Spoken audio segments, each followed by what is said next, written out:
All right. Okay. Okay. There we go. There we go. There we go. There we go. There we go.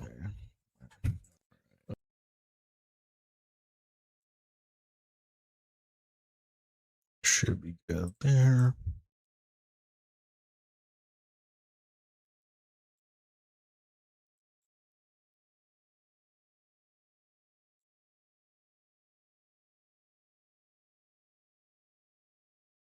Alrighty. Alrighty. Give everybody a minute to get on in here. Everybody, welcome. Welcome back, everybody. Welcome back. How's everyone doing so far? How are we doing? Just gonna give everybody a minute to get on in here.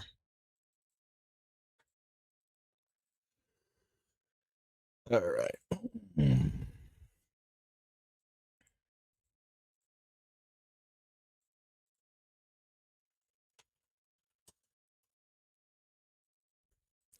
Welcome back, everybody. We are back. Hope you guys are doing well. I am doing pretty fantastic, not gonna lie. Chilling like a total villain.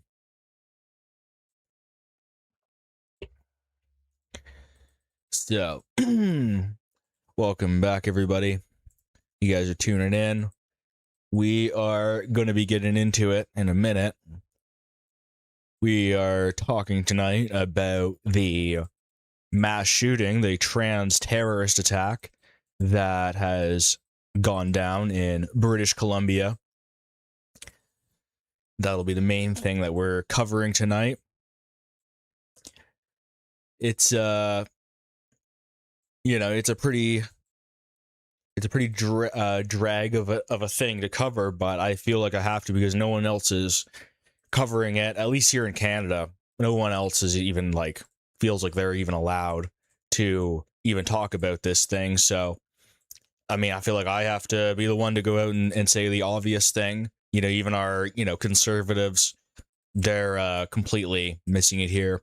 So we'll be talking tonight all about that. So before we get into it, I want to thank you guys for all the support. We're almost at 10,000 subs.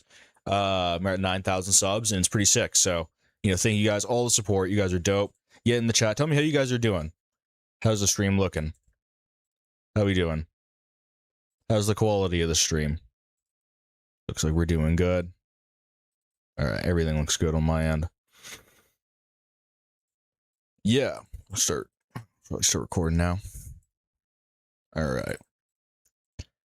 right. So welcome back, everybody. I mean, it's been about a week since we did one of these. Where should we begin? I mean, just I guess a little life update. Got a new cat. New cat, indeed. Rocky is a dude. We lost one of our cats, Emma, the old gray cat. So she died. Had to put her down. It's expensive, but we got a new cat, big boy. So I might introduce him to you later on the stream. He's a little bit shy. He'll come out. He's we just got him out of hiding mode. He was stuck in the couch earlier today, so we got him out. He's doing good. What else? I mean, yeah, that's about it. Had to put a cat down. Got a new cat. Yeah, I had to fix some shit around the house, and that was expensive too. Life is expensive. So that's the moral of the story for this week. Is life is very expensive. So I mean, it's a little I don't know. It's many little life update. Went out with the guys for some drinks, chicken wings the other night. It's pretty fun. Talking my shit. Everyone really appreciates it for sure. I gotta say, I wasn't the lone wang off. Everybody is truly sympathetic to what your boy has to say. I do go out in real life for you guys, and I do push the message in real life. Get in the chat. Tell me how you guys are doing. How's your guys' days? How's your guys' week? Or weeks, I should say. Get in the chat. Tell me how you guys are doing. We're going to get into it soon. You guys, go, and if you want to support Nick, best place to, if you want to support Nick, Nick is the movement. Go to fuentes.store. That's where you're going to get all the best merch. Wear the merch in public, guys. You know, support Nick. His security costs are through the roof.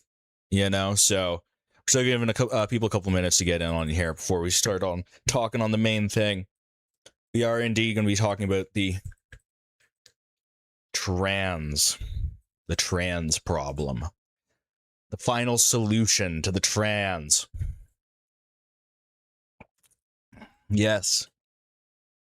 Yes, it's come to that. I'll be the one to say it. But yeah, best thing you guys can do to support Nick is go to fuentes.store, get your quarter zip, get your mug, do all that. So remember, just help Nick out, guys, because like I said, his security costs are through the roof. People want to kill him every day. I'll never get on here and be like, oh, I need your money. No, Nick's the one who actually needs it. So definitely always support him. But yeah, so we're gonna get into it. We're gonna be talking about what has happened in British Columbia. So let me start new recording. So our main story tonight, of course, is the mass shooting that has taken place in British Columbia. It's another one of these trans-motivated terrorist attacks. I don't even know if you could even call them that at this point. In my opinion, this is nihilism. This is something even more malevolent, but at the end of the day, it is at the end of the day trans terrorism. So that's how we are going to be covering it in that respect, although I do think there is deeper reasons for why these things keep occurring, why they do occur. We're going to be talking more about the political response to all of this. And we're going to be looking at an article here. This is from the New York Times.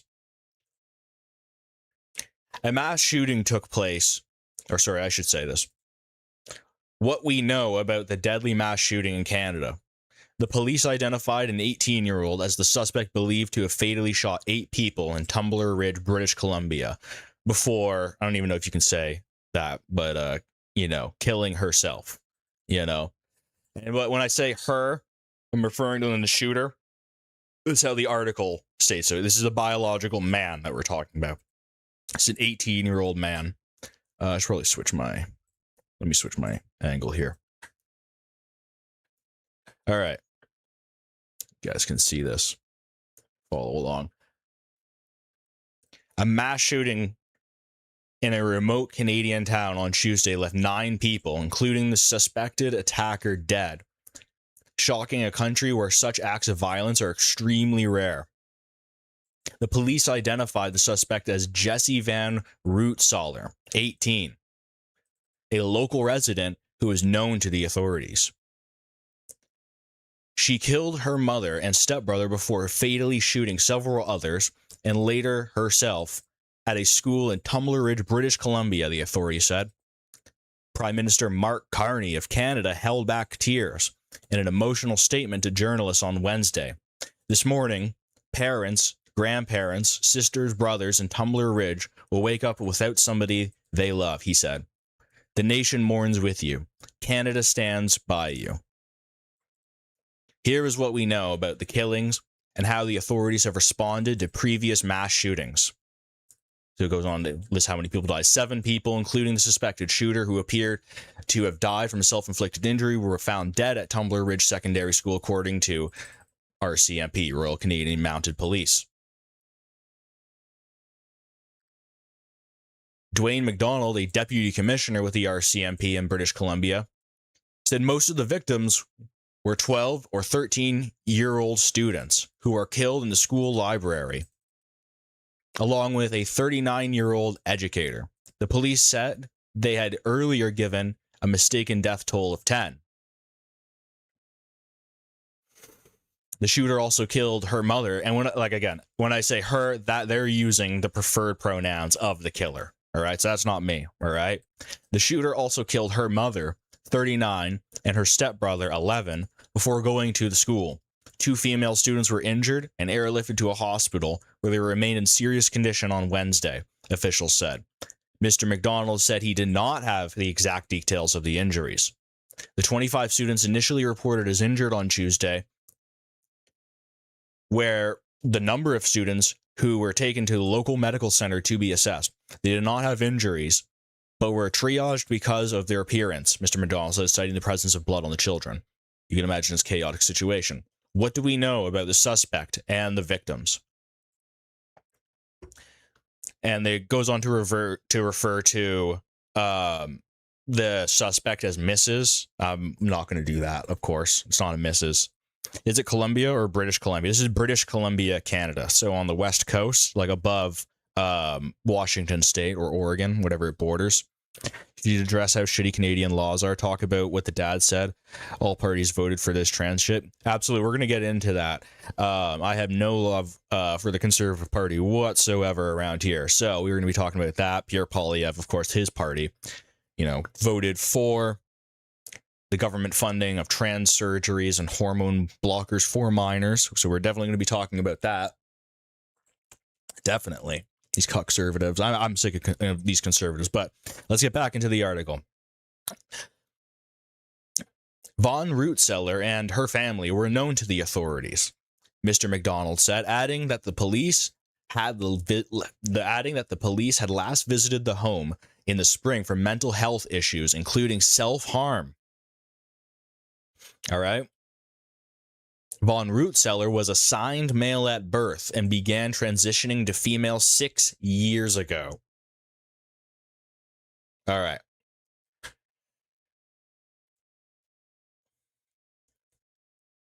So you have to forgive the New York Times. They are a liberal shit rag, as they say. Assigned male at birth. You're gonna have to look over that part. Began transitioning to female 6 years ago. That is crazy. So if 18 minus 6, that's 12. Began transitioning at 12. Yeah, the police would continue identifying her as a female. He said the authorities were not able to say why the suspect had carried out the murder spree, one of the worst in Canadian history. Mr. McDonald added that the police who arrived at the school while the suspect was still shooting have recovered a long gun and a modified handgun from the scene. Hello from Hawaii. Yeah, aloha. Aloha. Love Hawaii. So, what do we glean here? Well, it says here that the police had attended the residence on a number of occasions over the last several years, dealing with concerns of mental health with our suspect. Mr. McDonald said, referring to the home where the suspect's mother and stepbrother were found dead. On one of those occasions, he said, firearms were seized. So, what can we glean from this? This person, this Von Rootseller, Jesse Strang, as they actually went by, or he actually went by, this psycho, this murderer, apparently is a heavy drug user,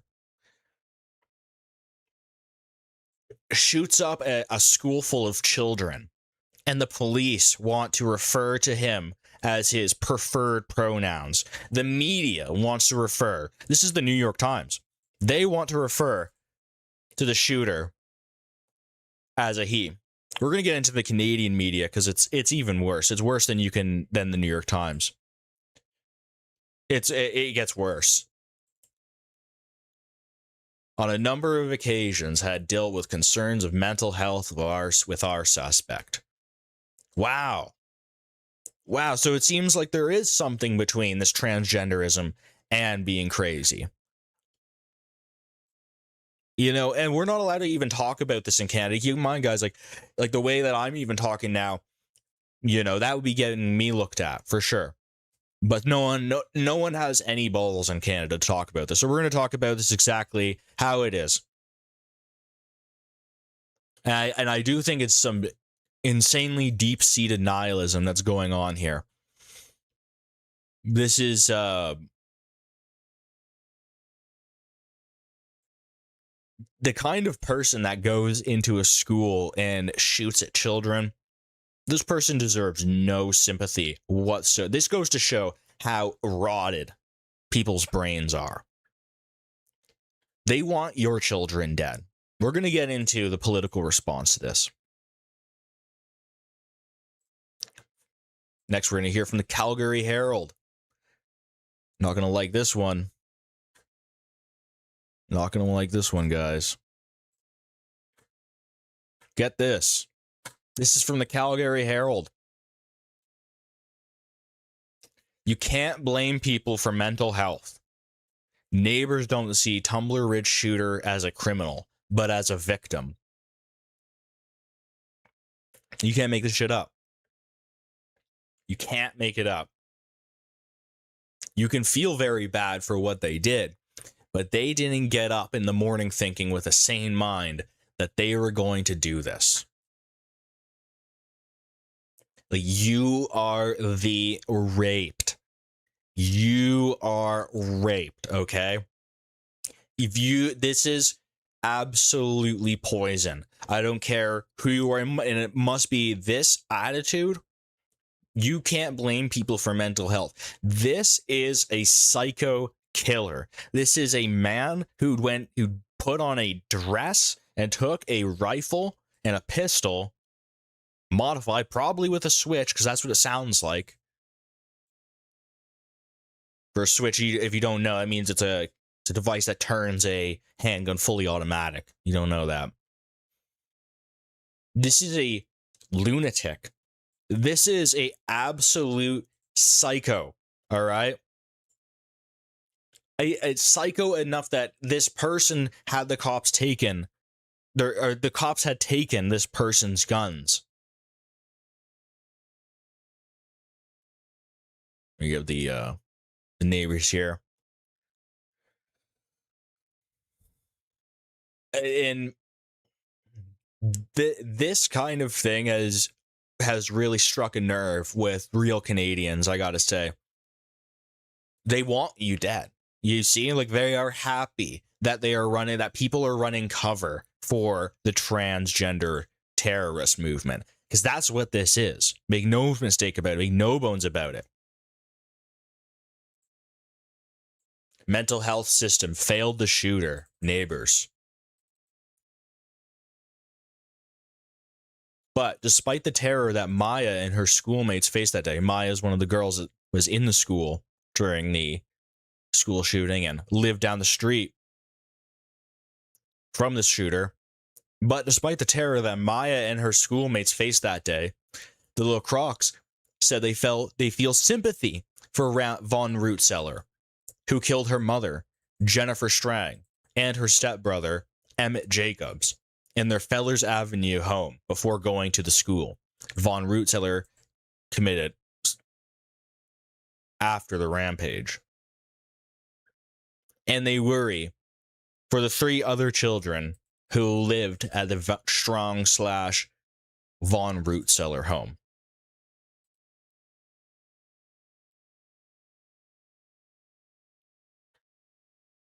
If the mental health system failed, why is he allowed even to have a gun? I mean, this to me is just absolutely insane. These people are insane. All right? These people enable all of this. These liberals, these suicidally empathetic liberals. This is another version of that, all right? I know I can't say that on YouTube, right? The S word. I don't know. Can you even say that anymore? It is. This is a self-destructive community. These people have been terrified into accepting that this happened.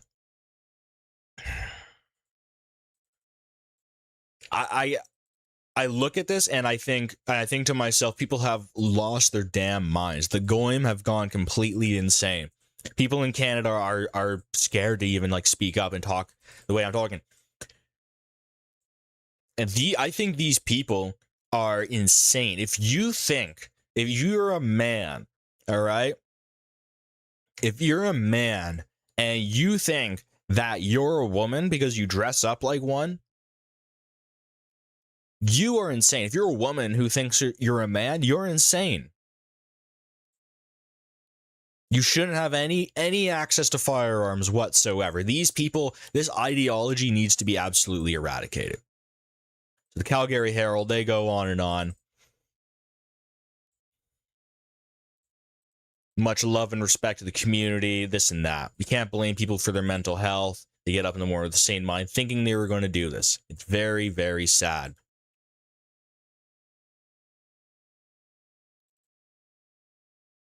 Again, this kind of self-destructive empathy that white people, all right, are expressing for this shooter is absolutely beyond me. I don't get this. So we're going to play a global news clip.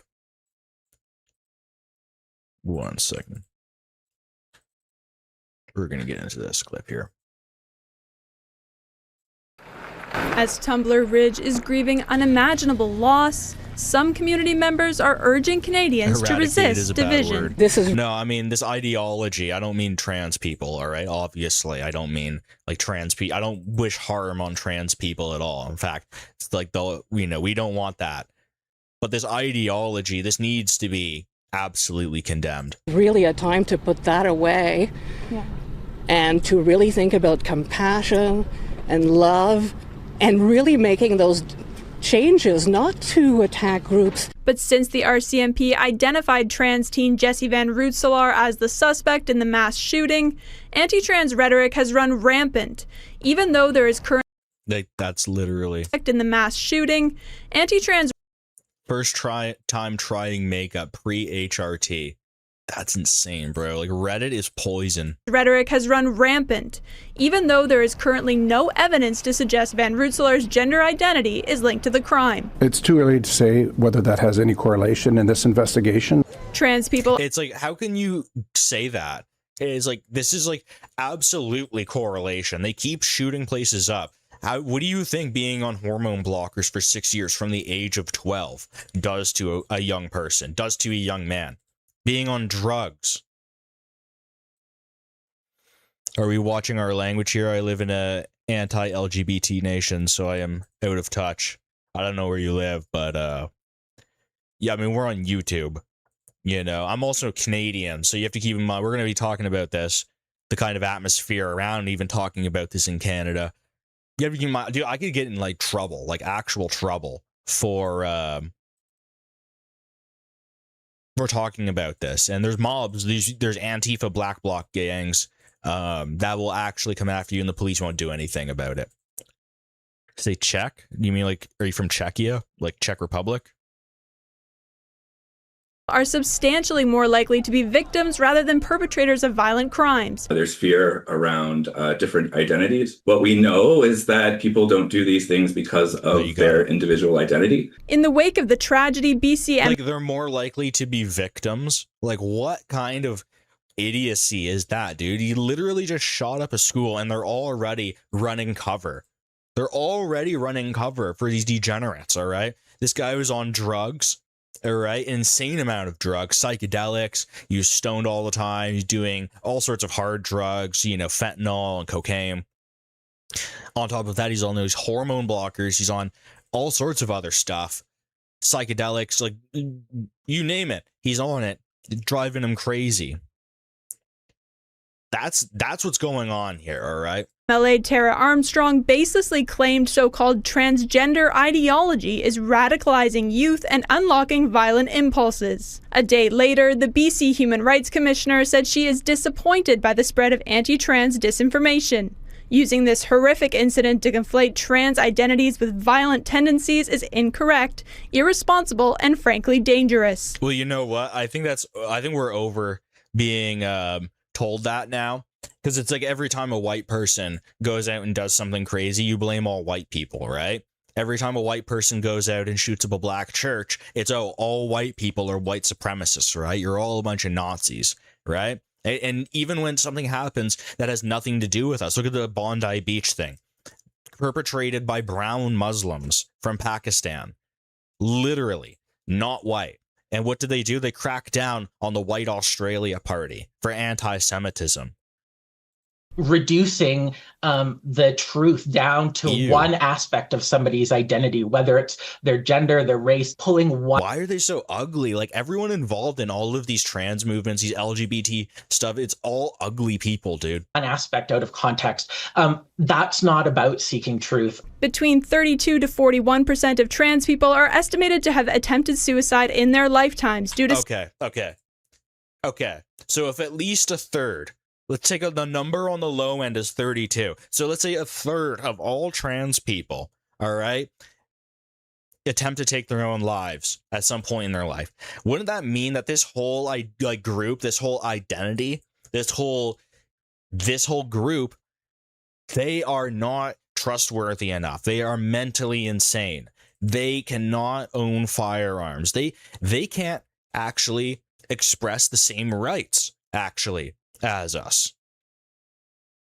So basically the ideology is self-destruction. It is actually. It's more than just being trans or gay or stuff like that. It has to do with a deep-seated nihilism, a anti-life philosophy tied in with anti-natalism, the hatred of children, and that's a large. You see why these trans people, why they target children, why they do this. It becomes a reoccurring theme over and over again that they target schools. They target the places where children will be. These people are rotten to the core. This ideology is nothing but rot. This ideology must be pushed out of society with full force. These people should not be anywhere near a firearm whatsoever. It is the ideal. Think about it. Why would you become trans? You're denying yourself, right? You're denying your true human self, your biological nature, made in the image of God. Exactly, for a freak show. For the freak show they are. Thank you, Dr. Macho Taco. Good name, by the way. Macho Taco. I couldn't come up with a great name like that. Come on. Give this guy Macho Taco. That's a great name.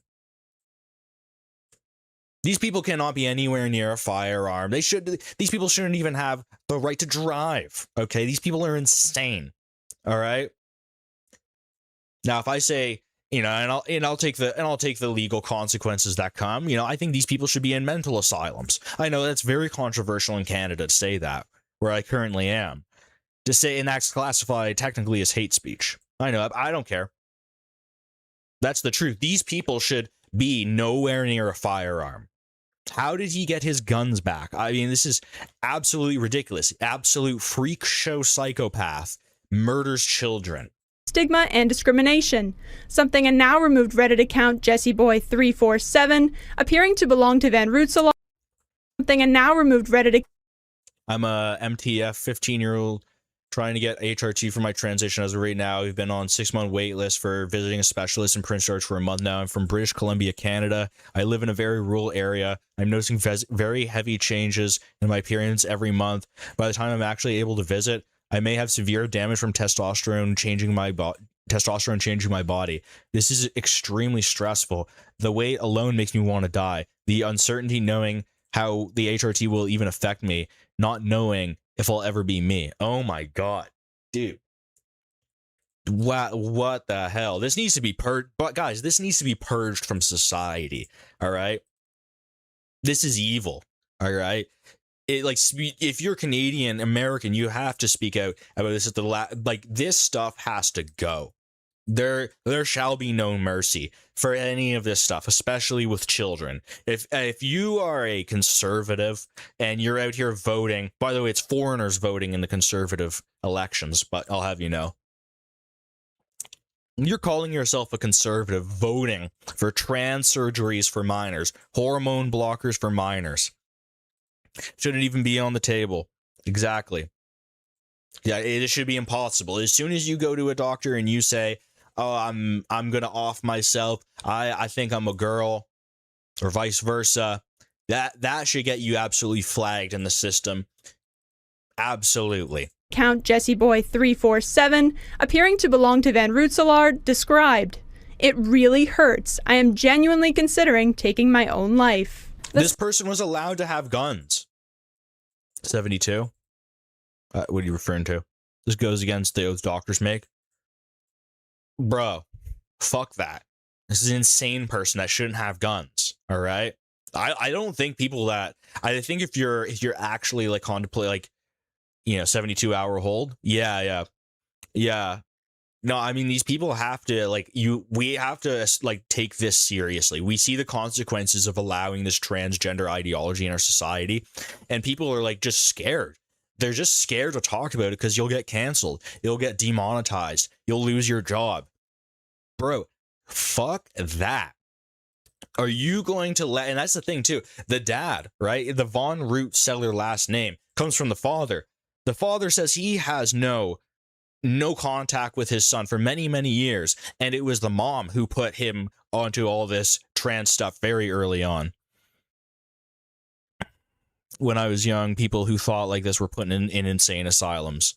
Absolutely, yeah. More than a 72-hour hold, man. I mean, if you think that you're a woman and this is like how you have to live your life, and you're a man, like you put on a dress, and you're trying to do all this kind of crazy stuff.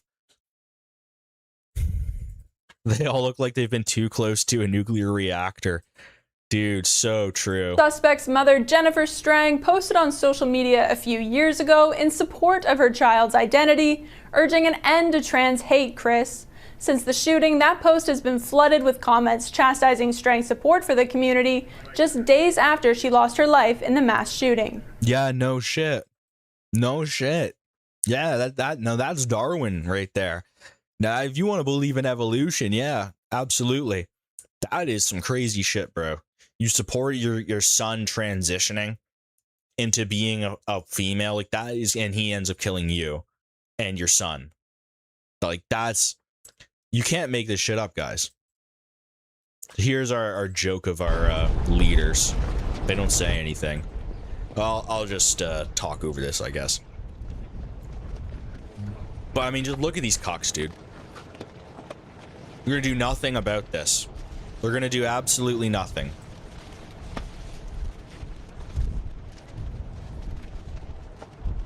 No one can explain why he was transitioning below the age of 18 for some reason. I know, right? Well, I mean, listen.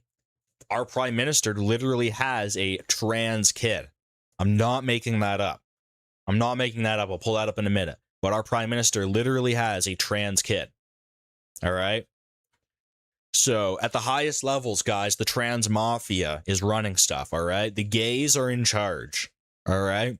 The trans, the lesbians, the non-binaries, they're running Canada. Canada is an open-air insane asylum.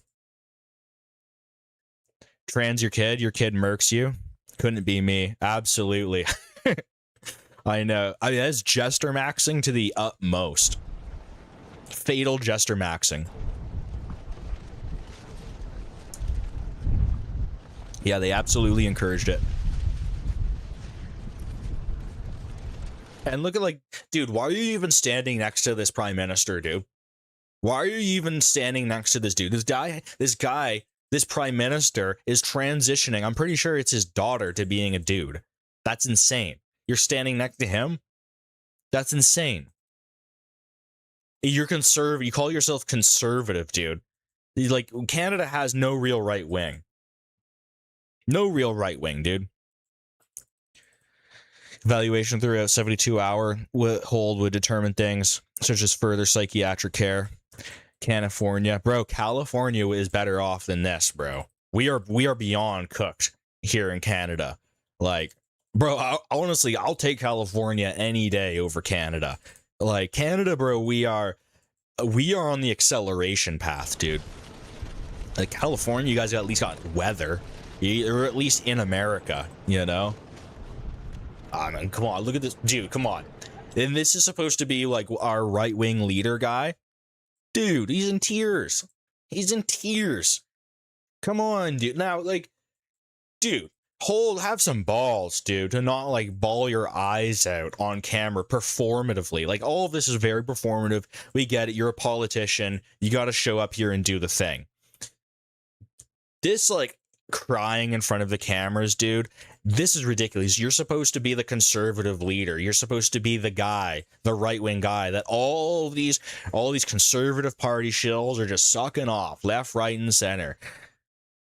You're just loving Pierre Poilievre so much. And what is he? He's a wimp. He gets up there and cries. He gets up there and cries, dude. That's your right-wing leader? This guy's a pussy. Bruh.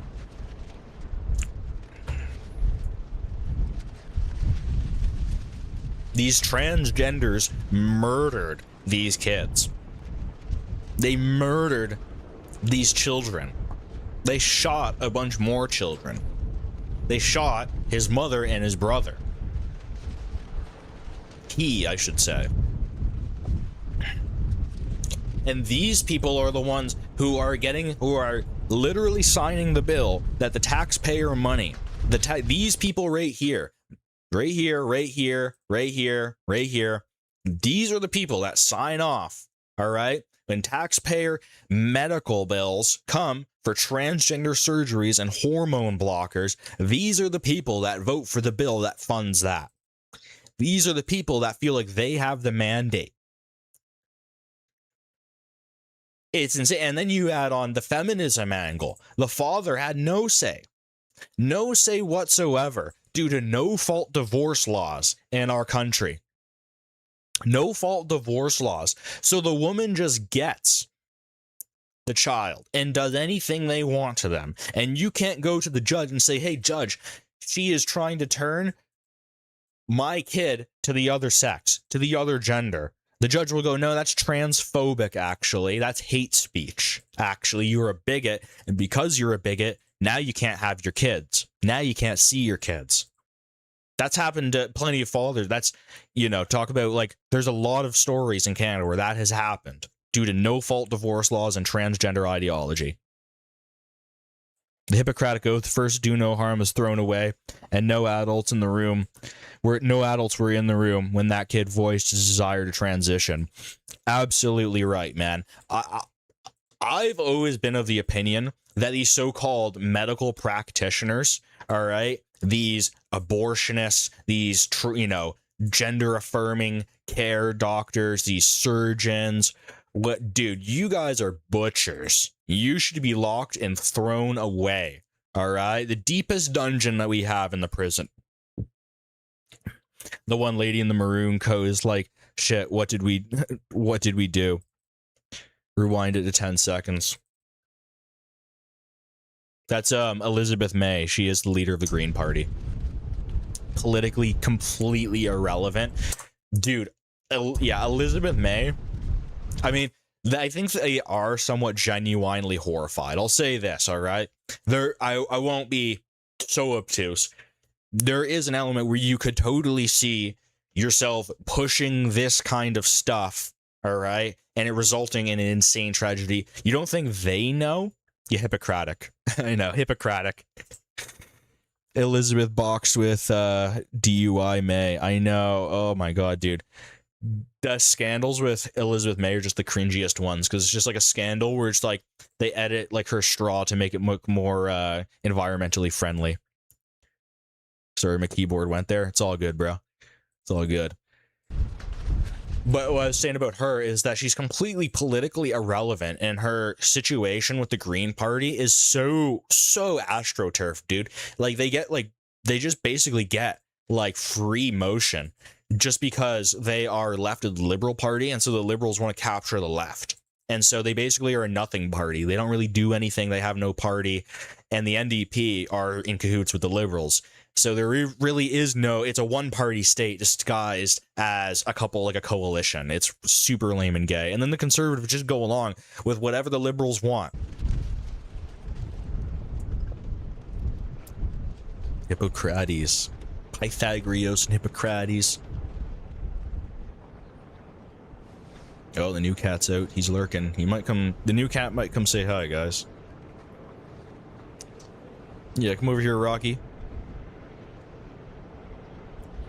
Big boy. He's a big cat. Yeah, these people are ridiculous, dude. Like, look at this performativeness, dude. Look at the performativeness of this. Like, yeah, I get it, you voted for this, and now you feel guilty. Dude, you're supposed to be the right-wing guy. Like, you're supposed to be the conservative guy getting the right-wing vote. These people are all responsible by tacit complicity. Absolutely right. Who's the tall dude with the purse? The tall dude with the purse? Yeah, that's that's Canada's first lady.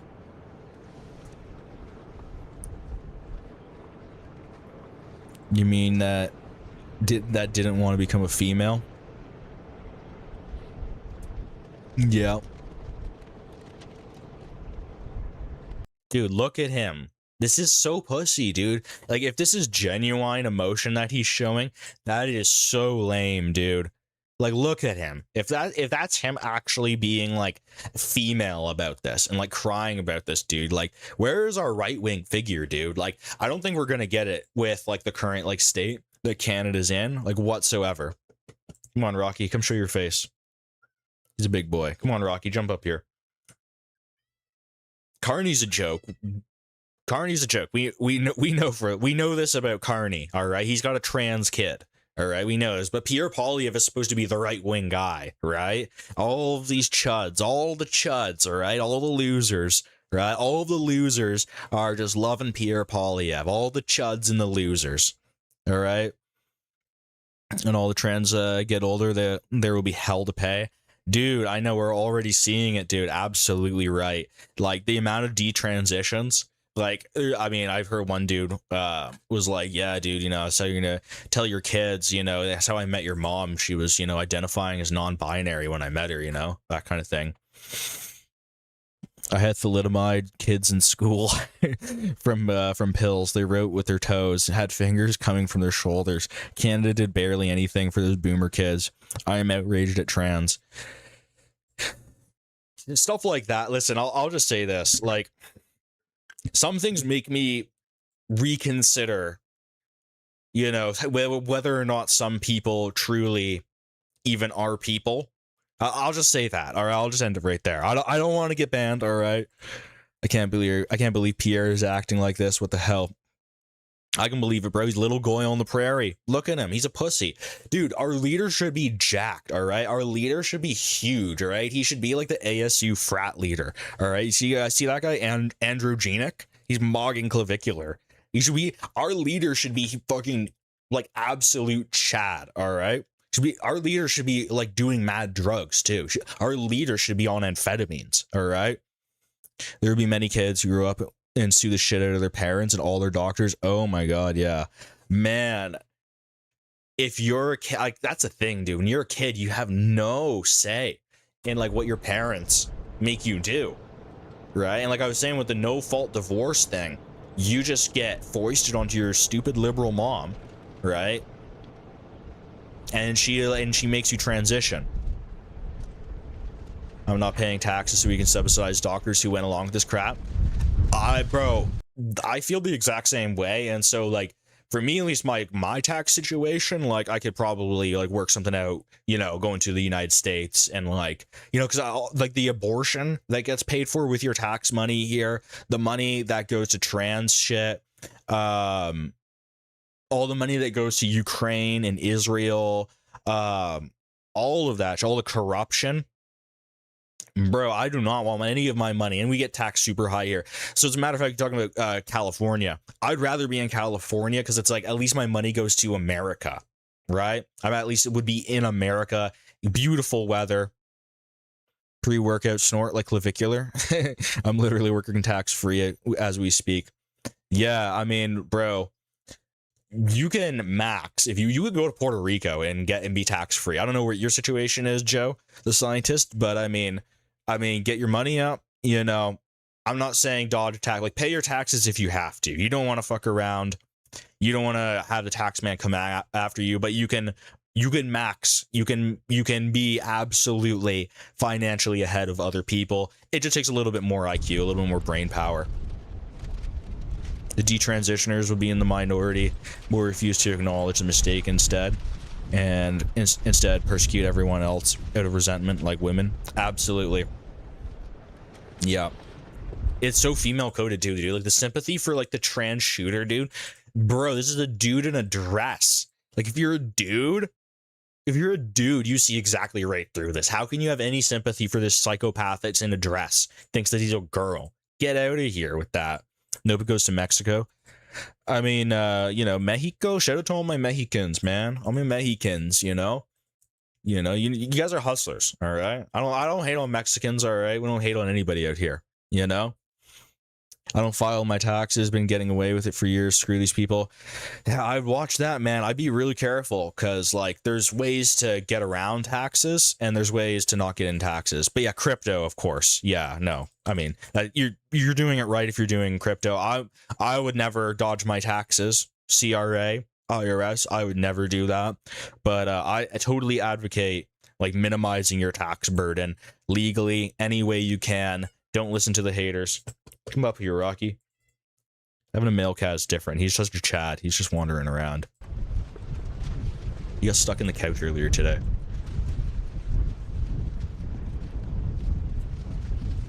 I will say about like the tax thing though, is that the 0% tax in like Dubai, I think that's a trap. I think there's a lot of weird shit that goes on Dubai with the sheikhs and like the Emiratis, all that shit. I hear like, you know, of course people go out there and they party and have a fun time. I get that. They build, you know, a bag or a brand out there. The 0% tax thing is just, that's very suspect to me. I feel like they're trying to get you there so they can like blackmail you or something. I don't trust the sheikhs, especially with the Mr. Beast thing, bro. That's like, he's such a weirdo. I do pay minimal taxes in my main job, but I do toots of other work under the radar. I mean, yeah, you do that. Just don't let people know about it. We got Carnias out here speaking on this. We'll get into this in a second. What do I think of Nick? I mean, you watch the show?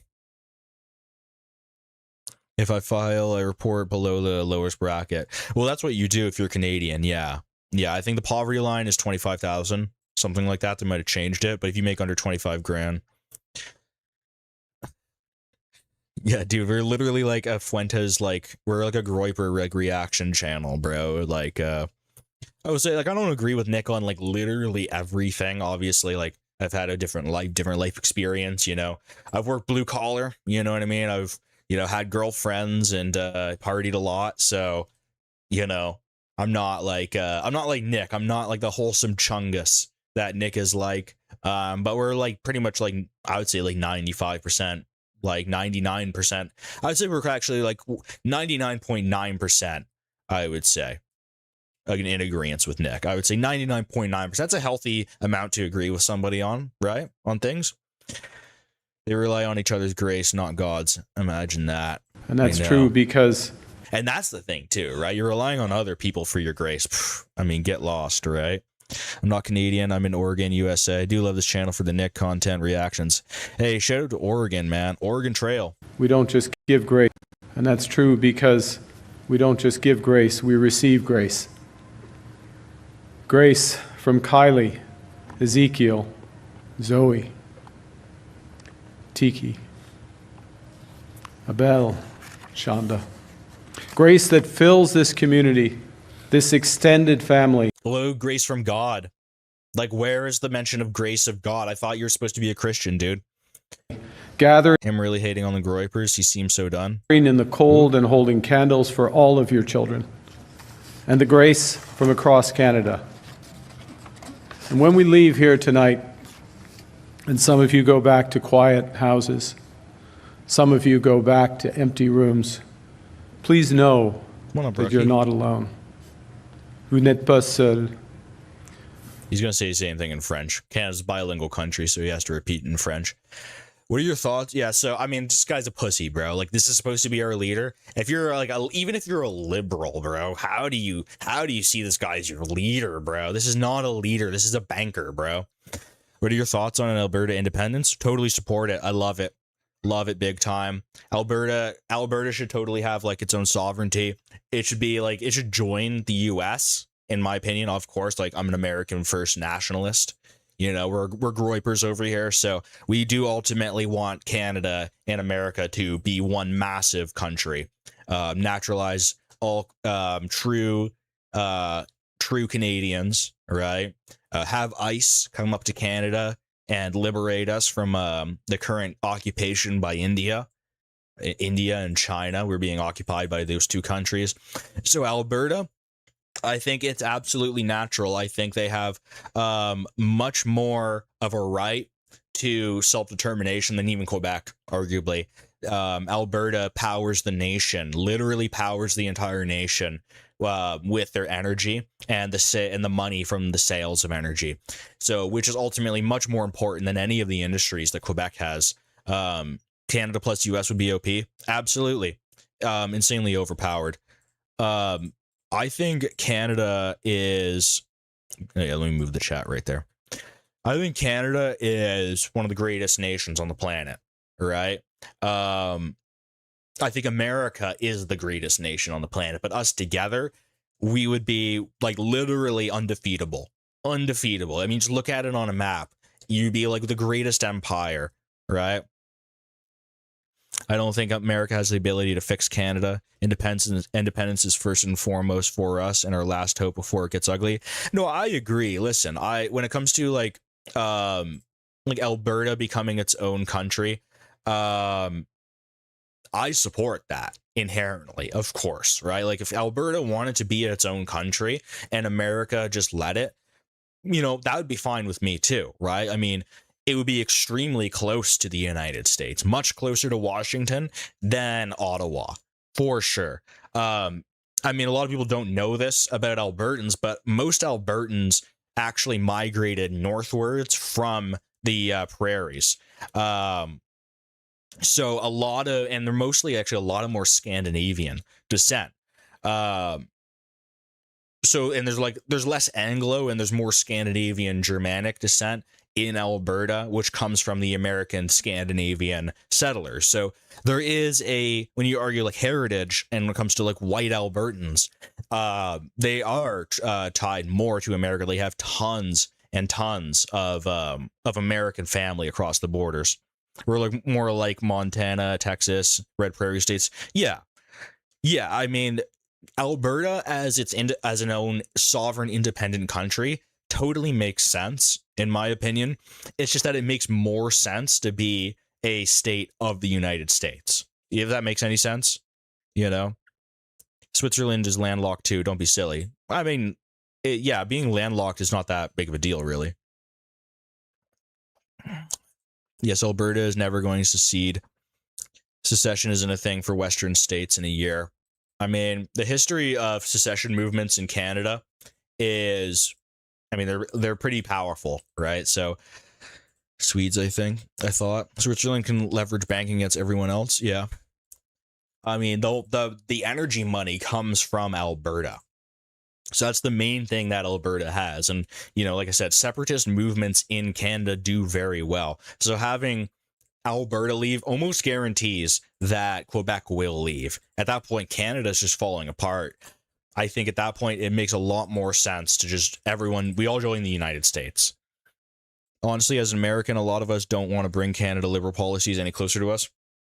And I get that fear, or that concern, I should say, but the reality is, if you look at the 2024 electoral map, even if you added all of Canada and you went and all of Canada went blue and you made it like the math like proportionally and all that kind of stuff, Donald Trump would still Trump Vance would still win in a landslide in 2024. So I wouldn't really like worry too much about that. We're like 40 million people spread out very, very thin. Without Alberta, Canada will fall for sure. Absolutely. Would mean more Jeets to deport, not gonna lie. Listen, bro, I mean, you want the empire? I think we want the empire, right? We want the empire. You know, we was Romans, right, guys? Isn't that what this is about, right? Don't we want to be powerful? Don't we want to be a super nation? Don't we want to dominate? Like, I like victory, all right? Like, victory is sick, all right? Hail victory, bro. Hail victory, okay?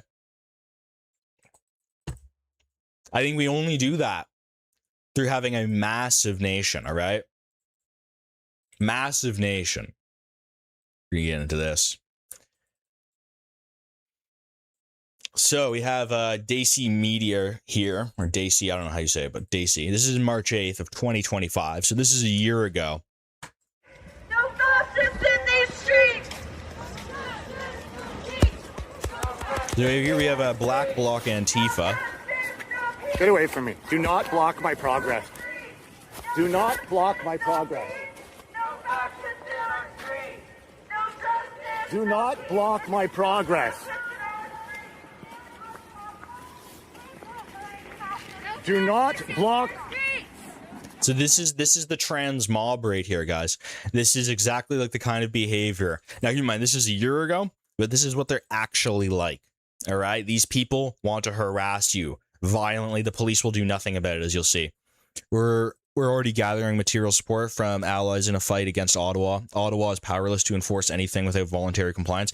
Well, absolutely, bro. Like, they think about it like this. Like, you want to stop transition like surgeries and hormone blockers for minors in Alberta? Well, you're gonna have to pick a fight with the federal government. Guys, come here. No fascists in our streets! Get away from me. Fascists in our streets! These people are surrounding. Get out of my way. Get out of my way. I'm allowed to walk here. Welcome to the Great White North, guys. This is what it's actually like. Yeah, sure. Watch the cops do Can you make nothing. sure these people don't push me off the sidewalk? Fuck you, Daisy. They're targeting me and calling me by name here, officer. Yeah, except they physically assaulted me and beat me before, these people in black. Progress used to mean any forward movement. Yeah, like, we're progressive far right over here. So when I say progressive, I don't mean like leftist or any sort of socialist, nothing like that. Fuck socialism. No, we mean like more like accelerating us towards the end goal, what we want, okay? I know the tolerant, apathetic people harassing They're saying someone. no justice, no peace. They're surrounding us. This is what it's actually like. F off, fascist.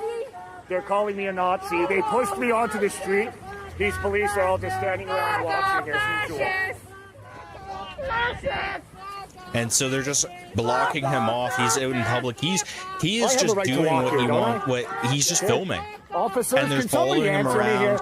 They're blocking I have a right him to walk here, do I with their not? flags. They're a violent mob. They're covered their faces because they don't want to be identified. They don't want to be seen. The cops do nothing, dude. The cops do nothing What am I about this supposed to do shit. here, guys? Excuse me? Now, like, what is he here? supposed to They're do? pushing me and attacking me. Sergeant! Look how he just the cop ignores him too. Actually, he doesn't hear him. Like, These people are pushing me around and surrounding me. Well, just leave the edit if you want. Excuse me, I have a legal right to be here. They do not have a legal right to accost me and push me. No, I don't think they are. They already have multiple times. Any of these other officers. what the hell is this cop? What is he talking about? I don't think they are. What the hell is he talking about? I don't think they're harassing you. Like, look what they're doing, dude. I mean, like, this cop. This is the cop that's in charge of all the other cops. This is insane. You know, test to that. Watch when I walk here. This fascist fuck has got to go! Hey, hey! Ho, ho! This fascist fuck has got to go! Hey, hey! Ho, ho! This fascist fuck has got to go! Hey, hey! So this is appropriate? This intimidation is okay?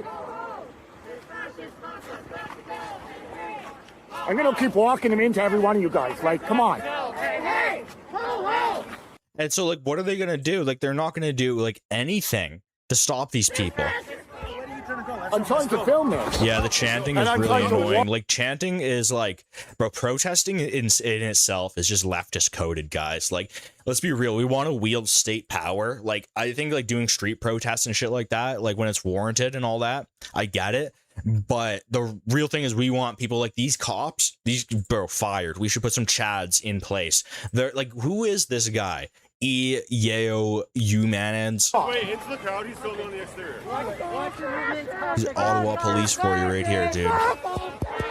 Fuck I was so previous to this, a group of people with these very similar flags, a very similar mob to this, attacked me and beat me severely. Why don't you speak to the PLT officers? I would love to. There you go. So there's the PLT officer. These are the people that will liaise between yourselves and them. It's not much of a liaison. I want to be able to walk, and I want my rights to not be violated. And I don't want to be pushed around and threatened by these people or the police.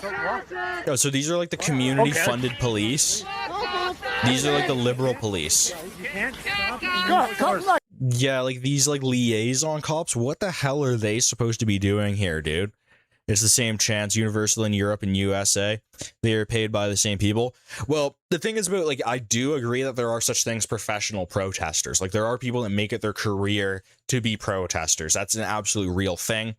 And there are, like, the Soros-funded NGOs. But we also have to acknowledge that these people are zealots. They are extremely motivated to be out here in the cold, yelling and screaming. A lot of them aren't being paid. Is the, you know, that's the real thing, is that we also have to understand that while there are such things as paid protesters, while there are such things as professional and paid agitators, that these people most of them are not that. Most of these people are just zealots. They believe in the party line to the extreme degree. So I think we have to absolutely look at these kind of chants and go, giving them like the title paid protester or professional protester is kind of letting them off the hook. They're extremely ideologically motivated. I hope that that right wingers, all right, if you're consider yourself to be on the hard right or the far right, you need to like stop calling them paid protesters, because at the end of the day, these people are ideologues. They're ideologically motivated, and they have a bigger fervor than the right does right now. Absolutely. Like, you see what's going on in Minneapolis? They have a huge fervor. Guys, Stop. Yeah, it's silly to be, yes, it's silly to pretend they're all paid. It underestimates the depth of the rot by a long shot. Bro, spot on, absolutely. You guys, you can't stop and use force.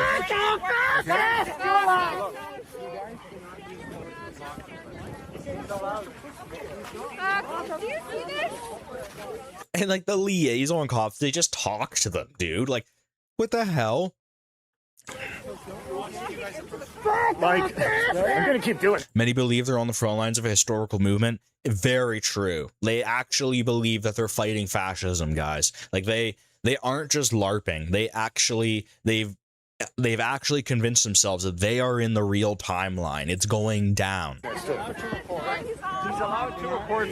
Why don't you record from a distance? I'm going to record from wherever I'm at. I'm not. They come in front of me. Why don't you record from a distance? Bro, you're the cops. He's getting harassed. They're literally communists. Like, he's being harassed by communists, and you're like, well, why don't you move away? Maybe because they're following him, all right? He's told you that they're following him, and you're doing nothing about it. That's convenient because they can't define fascism. They're gonna find it easier to define in a little while. I'll tell you that. They actually believe they are fighting fascists and Hitler. LOL. They do. They do. That's why they call us what they call us, dude. Like, they call me Nazi. They call Nick a Nazi. Like, that's what they actually believe.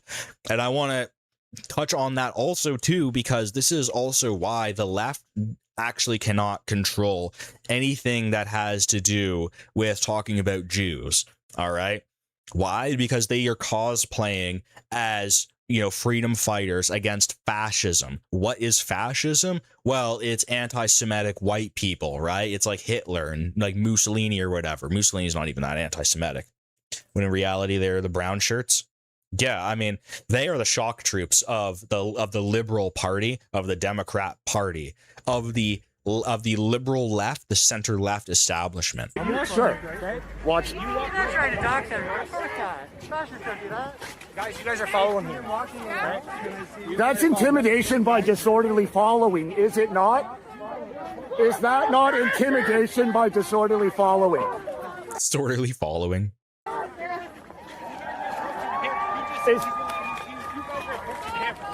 You guys are all approaching him.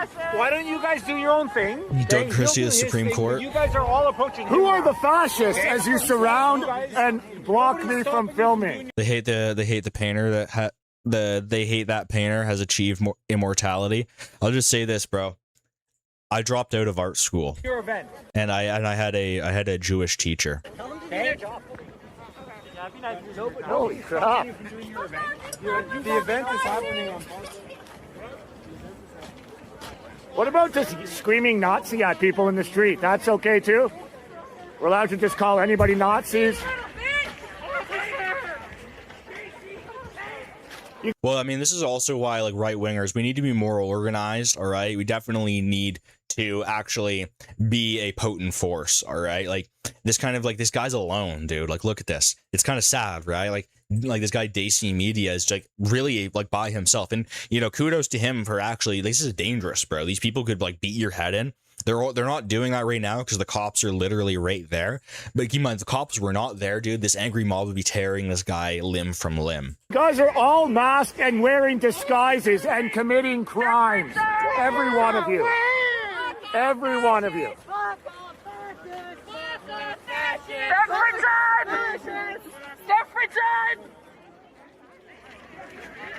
Bye, sweetie. Hey. Why don't you guys just do what you're here to do? Yeah, these people are disgusting. Why don't you just record? Why? I think they also cover their faces because they're all ugly too. I think because, like, we were talking about that earlier, like all these like very progressive, like left-wing, far left people are usually ugly. I think that's a major reason why they're covering their faces. The same question gets proposed to you. Why do you need to? Hey, they came at me, man. I walked up. I'm not in the crowd either.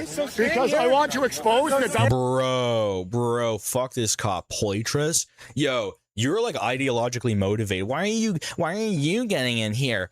Excuse me, he has the right to film, okay? That's his right, okay? Bro, these police liaisons, these are just paid activists. These are police activists. Conservatives are actually at work and raising a family. Do not need to waste time with these people. Conservatives usually protest at the national capital. Yeah, that's the thing. Like, right-wingers, dude, when we protest, it's usually like way crazier. We do it usually at like a state capitol or something like that, and usually get like a permit. Shit's got to stop. What the hell? What the fuck? Yeah, absolutely.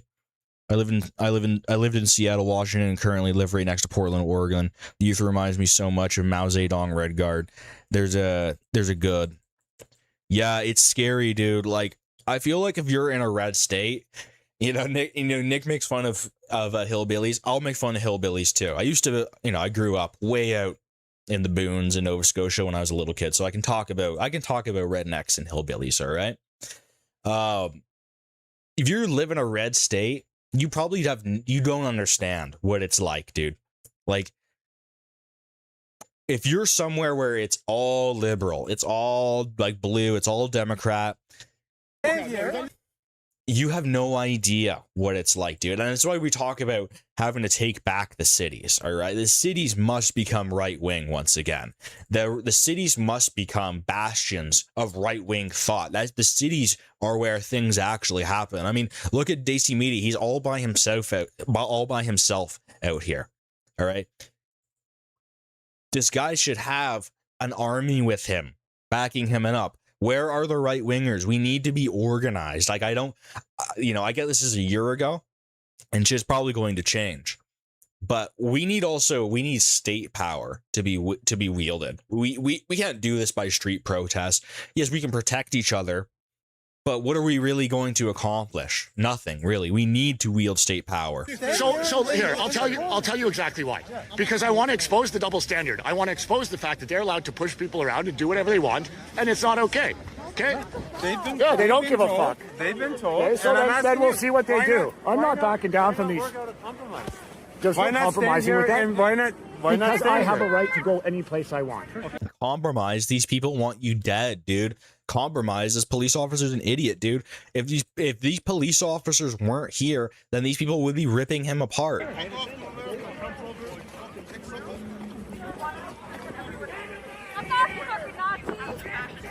You're a Nazi, right?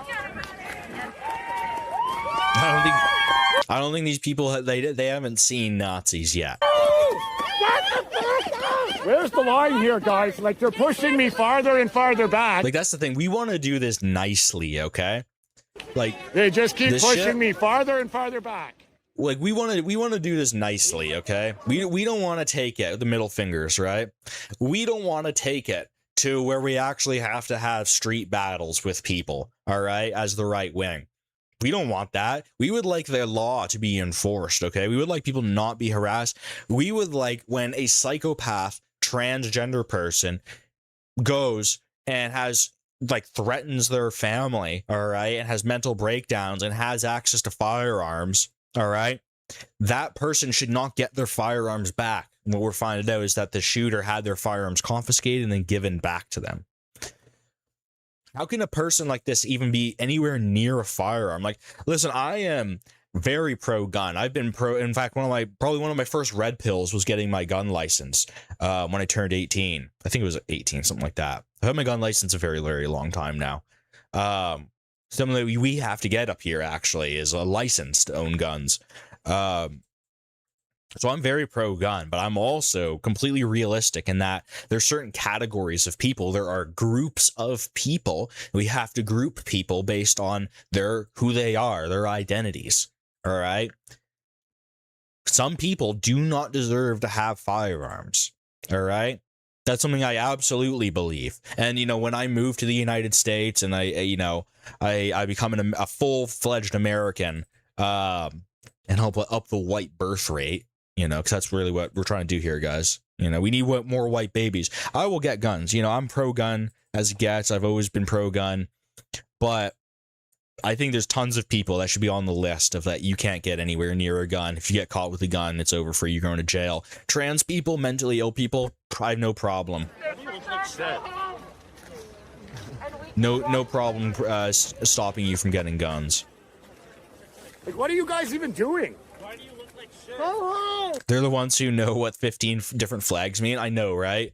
Like, fuck these people. What are you guys even... Like, how can you even, keep track of that many different flags? Doing? What are you doing, asshole? I'm here to find out what you're doing, and I got a call that you pushed my friend around in front of the hill. Conservatives protest the lawmakers, not the other people in our streets. Bro, I hate the Conservative Party. They do nothing for us. Yeah, please, go ahead, yeah. I don't think there's a domestic political solution. That's why I am pro 51st state, is because I think stuff like this, take abortion, for instance. A lot of people don't know one giant group of people surrounding the guy what with it the even is in Canada, what the law on abortion even is. And really what it is a Supreme Court decision 50 years ago by radical judges basically said that you can't make any laws on abortion, making it a Wild West. Like, you can, these abortionist doctors are rich, dude. They're multimillionaires, I am totally in favor of getting rid of all abortion in Canada, fuck that. No abortion throughout, all of Canada, and all the abortionists, all the doctors, quote unquote doctors, all should be arrested. All life in prison. I don't believe in capital punishment. I agree with the Pope. But these people should be locked under the jail. Should never see the light of day ever again. Maybe too personal, but have you ever thought about a different country? I mean, not America. I mean, not really. No. No, I mean, I've always been kind of centered on America. I've thought about what would happen, say, if I moved to America and then, the Democrats got in power and came after anti-Semites or far-right extremists, Nick's talked about this, no, but I mean, fleeing the country, definitely, I only ever think about going to America. No other country ever has really crossed my mind. My ancestry comes to the UK and stuff, like Scotland. It's cool and stuff, but I've never ever been there. I've never really thought of moving to the UK. I'm fully North American, so I get that, that's my ethnicity, you could say. But, it's Anglo, mostly Anglo, but I wouldn't ever really think, unless I was super duper rich. If I was a billionaire, I might have a place in the Highlands of Scotland and live there. That's some real rich person shit. But no, I'm fully America, absolutely America. you know, I have like my grandmother is dual citizen, American Canadian, so lots of other family across the border, mostly in like Maine and stuff. So, you know, and scattered all over too. So, yeah, and then it's really coming down to like what state.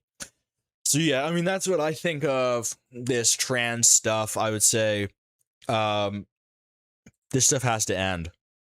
There is no domestic political solution. I think it's like the abortion thing. I think that this is another one of these things that is so ingrained now. The prime minister literally has a trans kid. I don't know how we go back from this.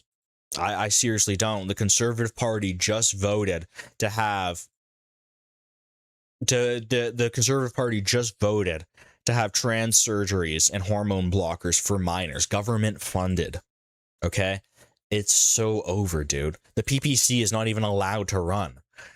And, you know, people will be like, oh, well, there's the PPC, there's Maxime Bernier. Dude, they're not even allowed to run. They're not even covered in the media. The media just shuts them out completely. I know the UK is funny. That's funny. Hell no. Not moving to the UK. No, bro. That's where my ancestors left. Okay? My ancestors left the UK for some good-ass reasons, bro. No, I'm not trying to throw shade on the UK. We love all our Brits. All right? We love all our Irish, our Scots, all our Welsh, you know? All our Europeans, you know? So that's what I think of this transgender issue, this mania, this hysteria. I'm over it, man. It's one of these. It's another one of these issues where I'm extremely over it. We're not going to fix it through regular means. This has to be another thing that will only be solved once we become a state, once we become states. I truly believe that. Like, this is too deeply ingrained when the prime minister of the country is transitioning his kid. I mean, it's at the highest levels, right? It's like the Jews controlling America. It's almost no different. The gays are in control. The women are in control. You know? And, you know, I love Canada. And, it would be great if Canada could be a strong, independent country. But we're not. We can't get anything done properly. Our system is completely controlled by these idiots. The trans and furry overlap is wild. Absolutely. Yeah, that shit is creepy. I think furry... You want my take on furries?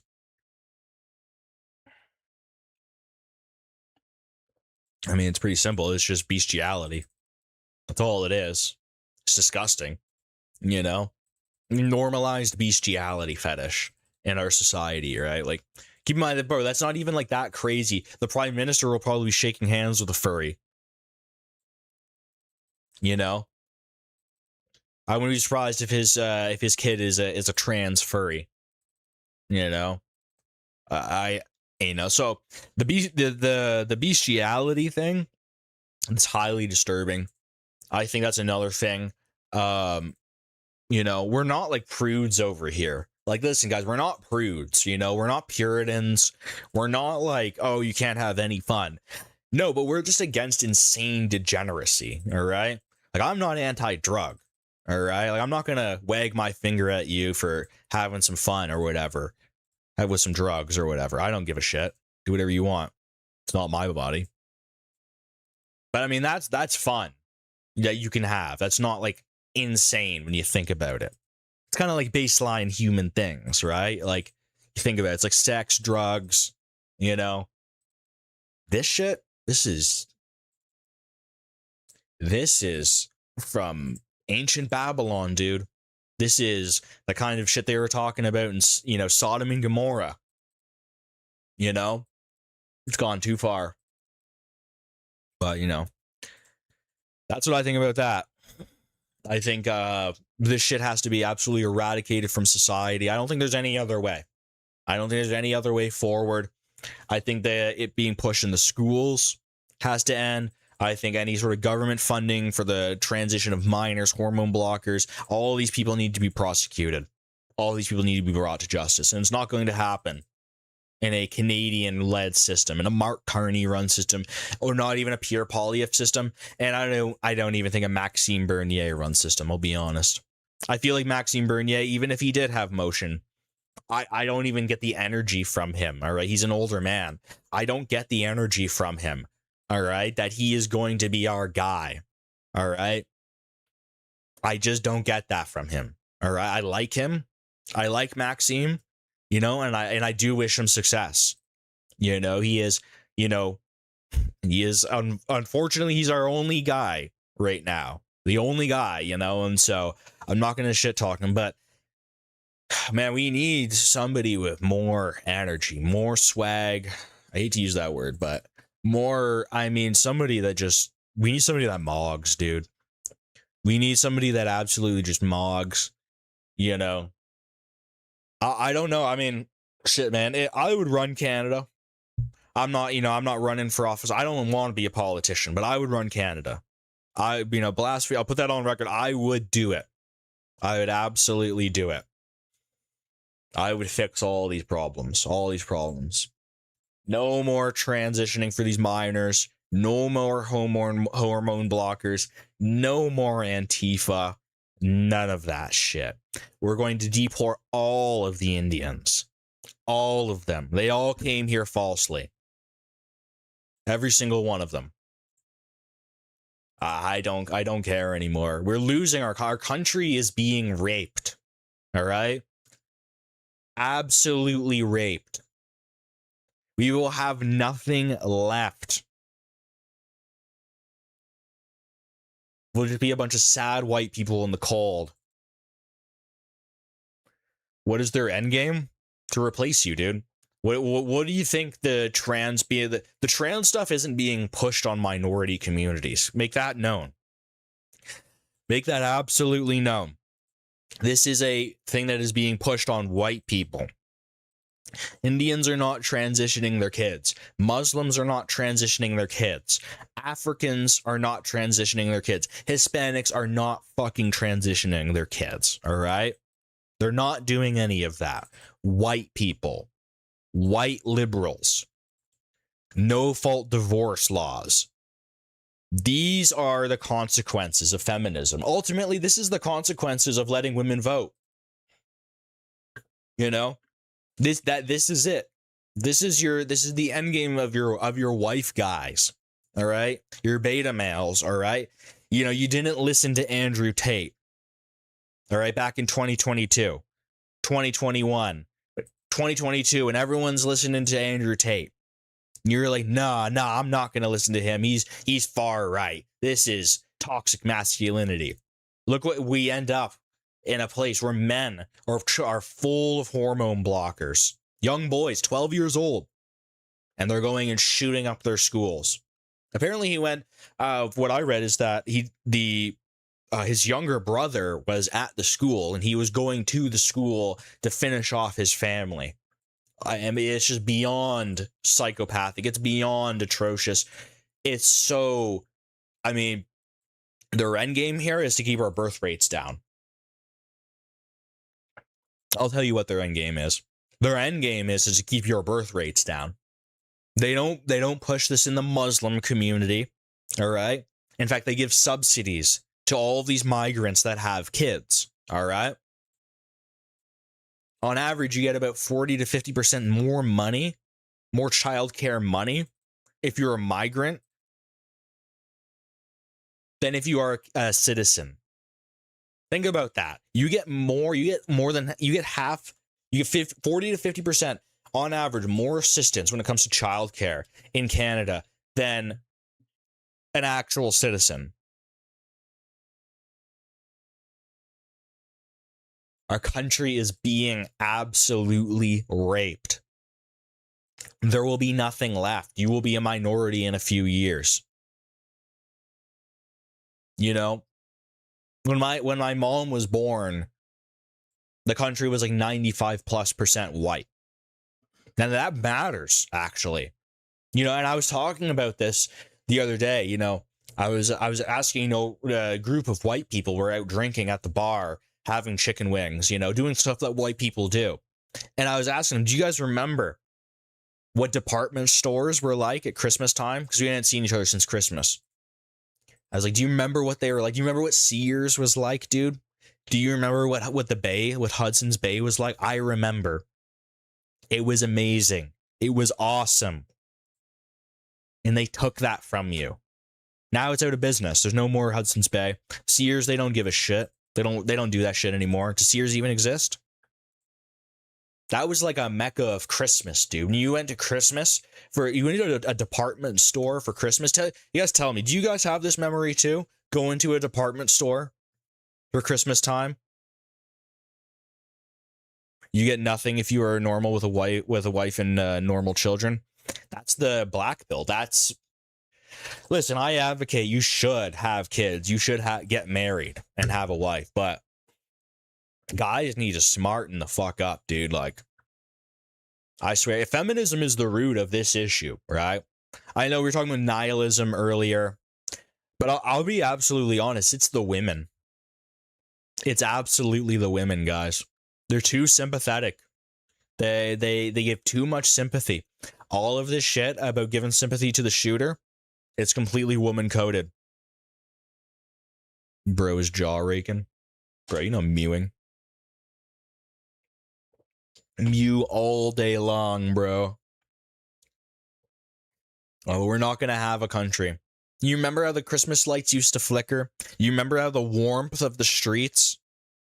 The warmth of the street lamps? Now the street lamps are all white LEDs, dude. They're all white LEDs. Soulless. Do you remember the orange warmth of the highway at night? Of their street lamps? Do you remember what a department store looked like on Christmas? You get berated for having privilege. We don't have privilege, dude. We don't. We're the minority in this world. Look at the population breakdown of Earth. White people are in the minority. I'll pull it up. Racial breakdown. Say racial breakdown of world. I'd argue they're not empathetic at all. They just don't want to be labeled insensitive at the cost of our labor. No, dude, they are like, you're giving them like too much credit for like thinking it through.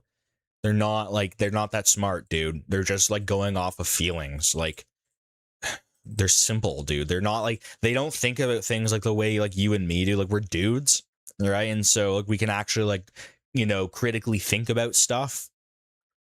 Women are irrational. Women are irrational until like they hit menopause, dude. Soon when they hit menopause, like they can actually think. Like, I swear to God. The only women like that I've ever known that have ever made any good points have been like older women. All right, the global population, the racial breakdown of the world. And this is the Google AI just answer, whatever. The global population exceeding 8.2 billion in 2025 is predominantly Asian, and 60%. Roughly 14 to 17% is African, while European constitutes 10%. That's not a complete.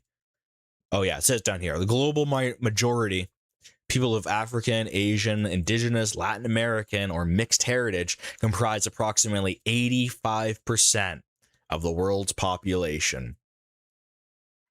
So we're a tiny minority, dude. We are Europeans are a tiny minority of the world population, dude. Like, we are tiny. Look at how they have no problem not being in a mandatory draft. They have no consistent standards. I mean, yeah, the draft is it's like the most obvious one. I would say, yeah, it's kind of low hanging fruit because it's like, I don't think women should be in war to begin with, like whatsoever. They shouldn't really be, honestly, like any job that has to do with a gun. Like, a woman should just be like completely like proclived from like ever having a job, anything to do with that. That's what I think. I've seen too many like women like have like cops have like sympathetic discharges their guns where they just like pull the trigger because they got scared. That shit is ridiculous to me. But I mean, there you go, man. I mean, Chinese and Indians, they're the majority of the world, dude. We white people, we are a tiny portion. Yeah, and I mean, like, as much as like we talk about these things, like, yeah, like women being overly sympathetic, it makes them irrational, right? And they're not able to critically think about these very complex things when you just bash all this heavy emotional baggage onto them. They're not able to handle it like men. Men, we can cut through that. We can be like, dude, you're bullshitting me. All right. So I think, and the same thing when it comes to, you know, the migrants, the refugees, the women are the first ones to shed tears for the kids in cages, for, you know, these communists, Renee Good and Alex Preddy, when they get shot by the cops. They're the first ones, you know. And it's been said before that women are the most loyal enforcers of the regime. And it's not through overt violence. It's through the in-group. You're in the in-group or you're in the out-group. And the women, of course, play a major role in that. So, you know, women being extremely sympathetic, this is a problem to politics. The ancients knew this. This is not new, guys. Like, the ancients were talking about this thousands of years ago. So, when I look at what's going on now, I see nothing but this feminization of the rhetoric, this total capitulation by men. These men, they have no balls. They don't come out and they say anything, all right, that we can get behind. Pierre Poilievre, he gets up in there and cries. He has no solutions. Where is our hard right? Where is our far right figure? We're not going to get that in our domestic political situation. Not at least right now. You know? So no, don't vote. Don't vote for conservatives. Just don't vote. They're not going to give you anything. They already voted to affirm gender-affirming healthcare surgery, whatever the fuck that means. It's complete bullshit. They already voted for that. They're going to get votes so they can have foreigners vote in the Conservative Party. I mean, it's an absolute travesty. You know, we have no far right in Canada. There is no far right anymore. So, moving on. We'll talk about something else. What else is going on today?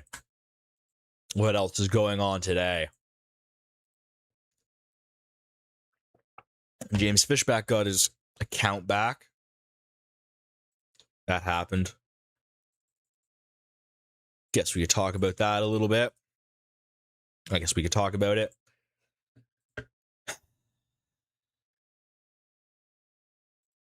So, as you guys know, James Fishback is running for governor of Florida, gubernatorial race. He's going up against Byron Donalds.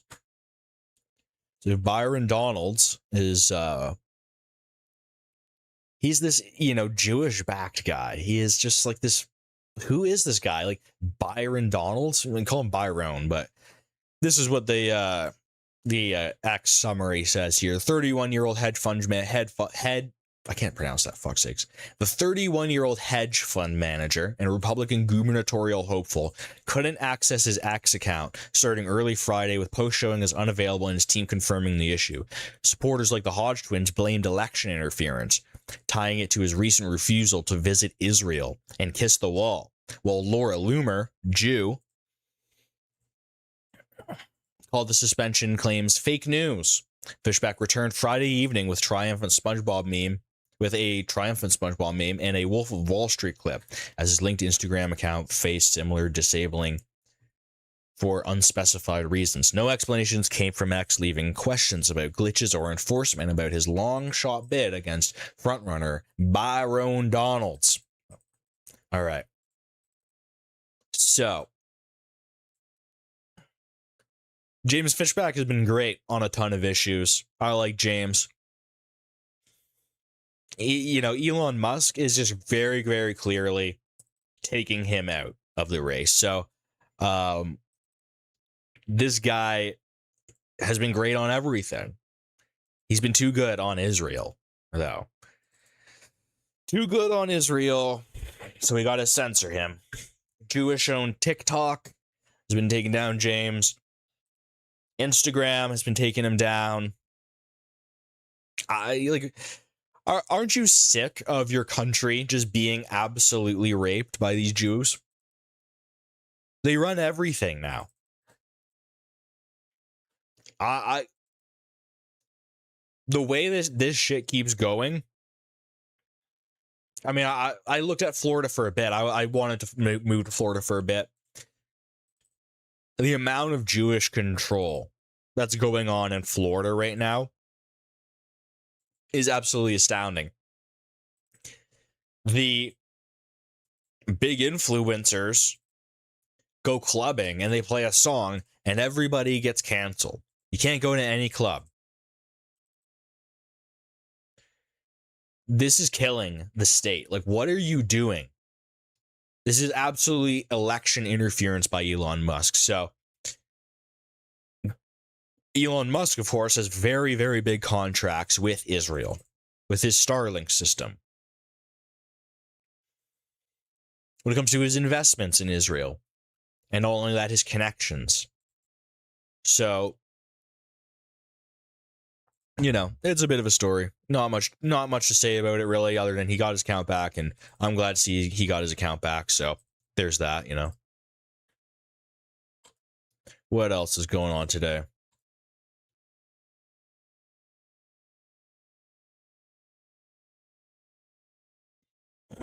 What's the solution to big tech and cheap foreign labor? Well, I mean, big tech has to be reined in. Big tech, they are all in bed with liberals and Democrats, so I don't have any problem with them. Little tech, they're in bed with Republicans, so they're almost like two different stories, really. But at the end of the day, I think we need regulation.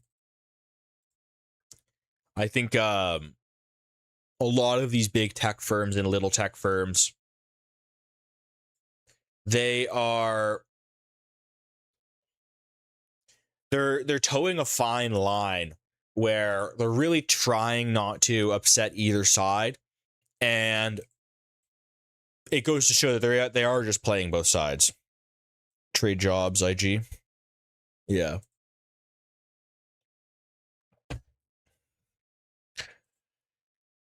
Yeah, I mean, the cheap foreign labor, AI is just going to replace these people, right? So they're going to stamp green cards to their H-1B visas. So I don't like that. I really don't like all these H-1B visas, all this like little tech stuff. That shit rubs, we want jobs. We want good jobs for Americans. We do not want this, Indians are going to come here, work for a few years, and then get a green card. And what are they going to do after? They're going to do Uber Eats? That's like that. That's the reality, is they're going to be doing Uber Eats. That's what Nick's posting. Yeah. So, in terms of the cheap labor, I mean, yeah, they're getting replaced by AI. It is what it is. But they're going to stay here. They're going to get their green card. They're going to get their residency. They're going to get their temporary protected status, whatever it is.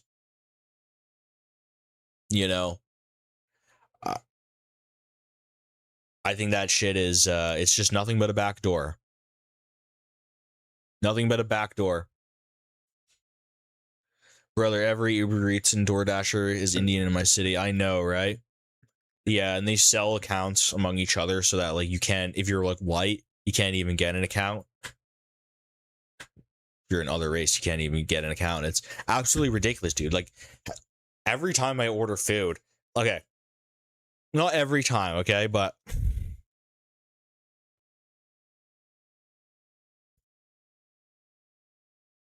bro, the other day I ordered Chick-fil-A, all right, and the driver sat out front for like 10 minutes with my food, bro.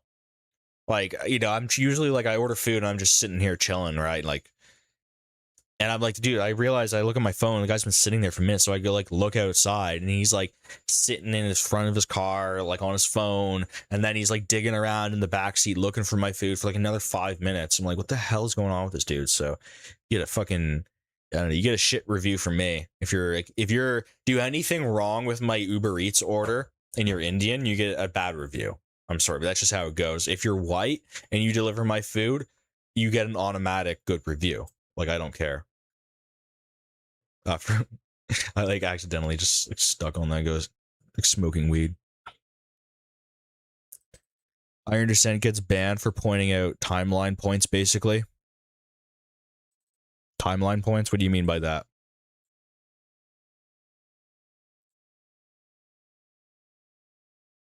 I don't know what you mean by timeline points.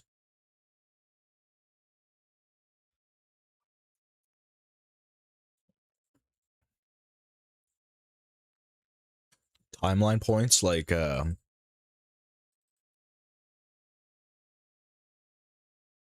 don't know what that means. You have to explain to me what you mean by timeline points.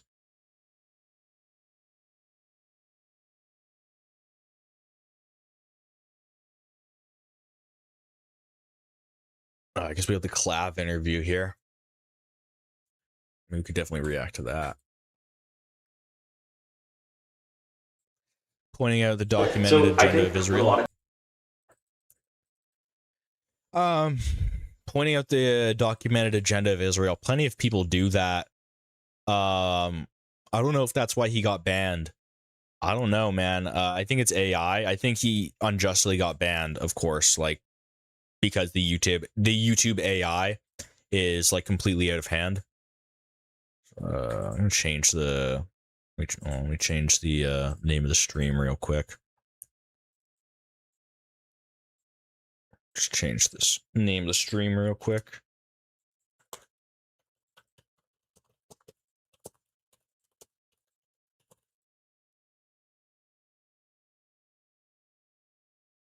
Oops, I press cancel.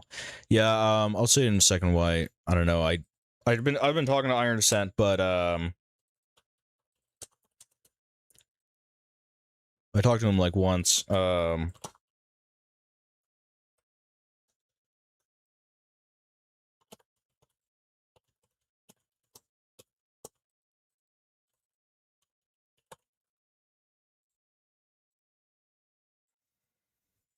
Yeah, I don't think yeah, so I just changed the title of the stream, so refresh if you want to see a new title. I don't think Iron Descent necessarily, if I were to guess, I don't know why he got banned. He didn't say, he didn't get a reason from YouTube or anybody. If I were to guess, it's because maybe he forgot to edit out like Nick saying a dirty word, you know, like the N-word or the F slur. You know, that can happen, you know, because Nick says that, and if you don't catch that, you know, and that goes on YouTube, like he says the N-word or the F slur, then you know, you could lose your channel over that. That is like a thing that could happen, and YouTube doesn't really give any second chances for like an honest mistake. You know, that's why I'm very vigilant about like not having like anything against community guidelines in the videos, you know, just because, you know, you don't want to like ever risk the channel or anything. You getting the message out to people effectively by YouTube, you know, you don't want to lose that, you know. So we're out here red pilling people by the masses. We want to keep that going. So if I were to guess, it's either that he forgot to he missed like a keyword that you just can't say, like I said, the N-word or the F slur, something like that. I don't know if he, like, I noticed he never really labeled his videos as reactions. If you guys notice, every title and description of my videos I see Blasphemer reacting live, what have you. You know, I'm always reacting to something, and you guys know the reaction clause covers a very a wide swath of content. So I always make sure to be like, oh, this is a reaction, this is transformative, this is, you know, so that's what I think, right? I have no idea why he got banned. I think it's probably just some AI fluke because it's Nick Fuentes, and he could have gotten brigaded, you know. Iron Descent had like 60 something K subscribers at the time. So if I've been targeted, you know, by Hassan stands that are in a Discord, they're like spreading my videos, you know, in like some random little fucking Discord trying to get me taken down because I'm a groiper, then of course they're coming after him because he had 10 times the amount of subs. So, you know, targeted takedown campaigns from the far left, absolutely real. Definitely happens. You spreading the gospel? Hey, bro, I try to every day. I try my best. You guys think Grants is grippy for real? Bro, come on, bro. DoorDashers in my area only have Ukrainian Russian names or regular ones. When I'm in San Francisco, every name that delivers my food literally sounds like something out of Aladdin. Bro, yeah, you'd be lucky if you get Ukrainians delivering your food, bro. At least they're like, they look white. Like, you know, at least they're like passably European, you know, but, and then, you know, they're going to have some kind of European manners to them. You know, I mean, I know they're Slavs, they're different, they're a different civilization, you know, but they're at least, you know, white. They're, you know, I'd give them honorary white status. You know, I'm not like Hitler. All right. Hitler literally wanted to enslave all of Russia. So, and we can't ignore that about Hitler. He literally wanted to enslave all of Russia. So, I mean, like, I don't really think we should do that, you know. This is more reactionary, whereas Iron Descent was much more pinpoint on dates and documentation. Yeah, I don't really think that matters so much. Like, to be honest, I'm probably more fiery in my rhetoric when it comes to Jews and like other groups and stuff than Iron Descent. Like, I know he's like very much about like talking about Israel and Zionism. I know he talked about Jews a bit, but we are talking about Jews, Judaism, Jews as a group, not only that, but Indians, Chinese. We're talking about people as a group. We are more reactionary. Politics is reactionary at the end of the day. And while Iron Descent, you know, did a lot of good, and I hope he gets his channel back, you know, soon, very soon. I hope he gets his channel back.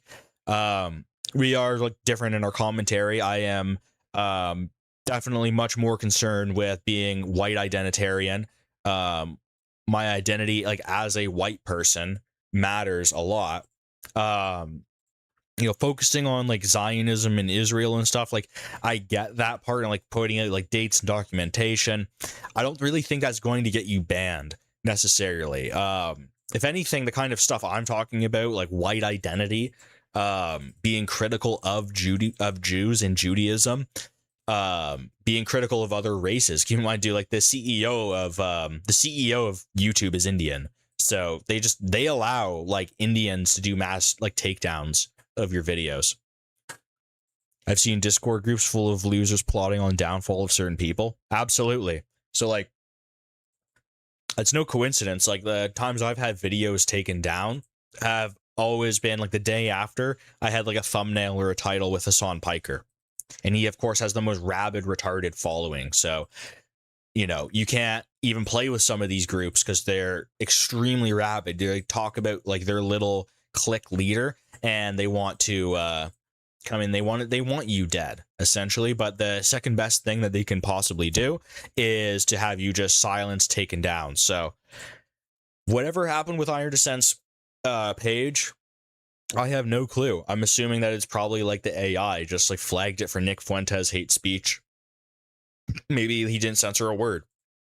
You know, it doesn't care if you make an honest mistake.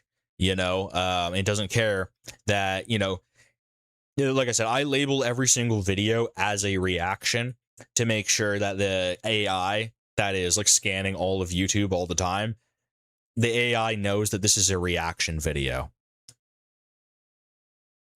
Maybe they see the reactionary discourse as too normal to try to censor compared to documented discourse where they see it as more threatening.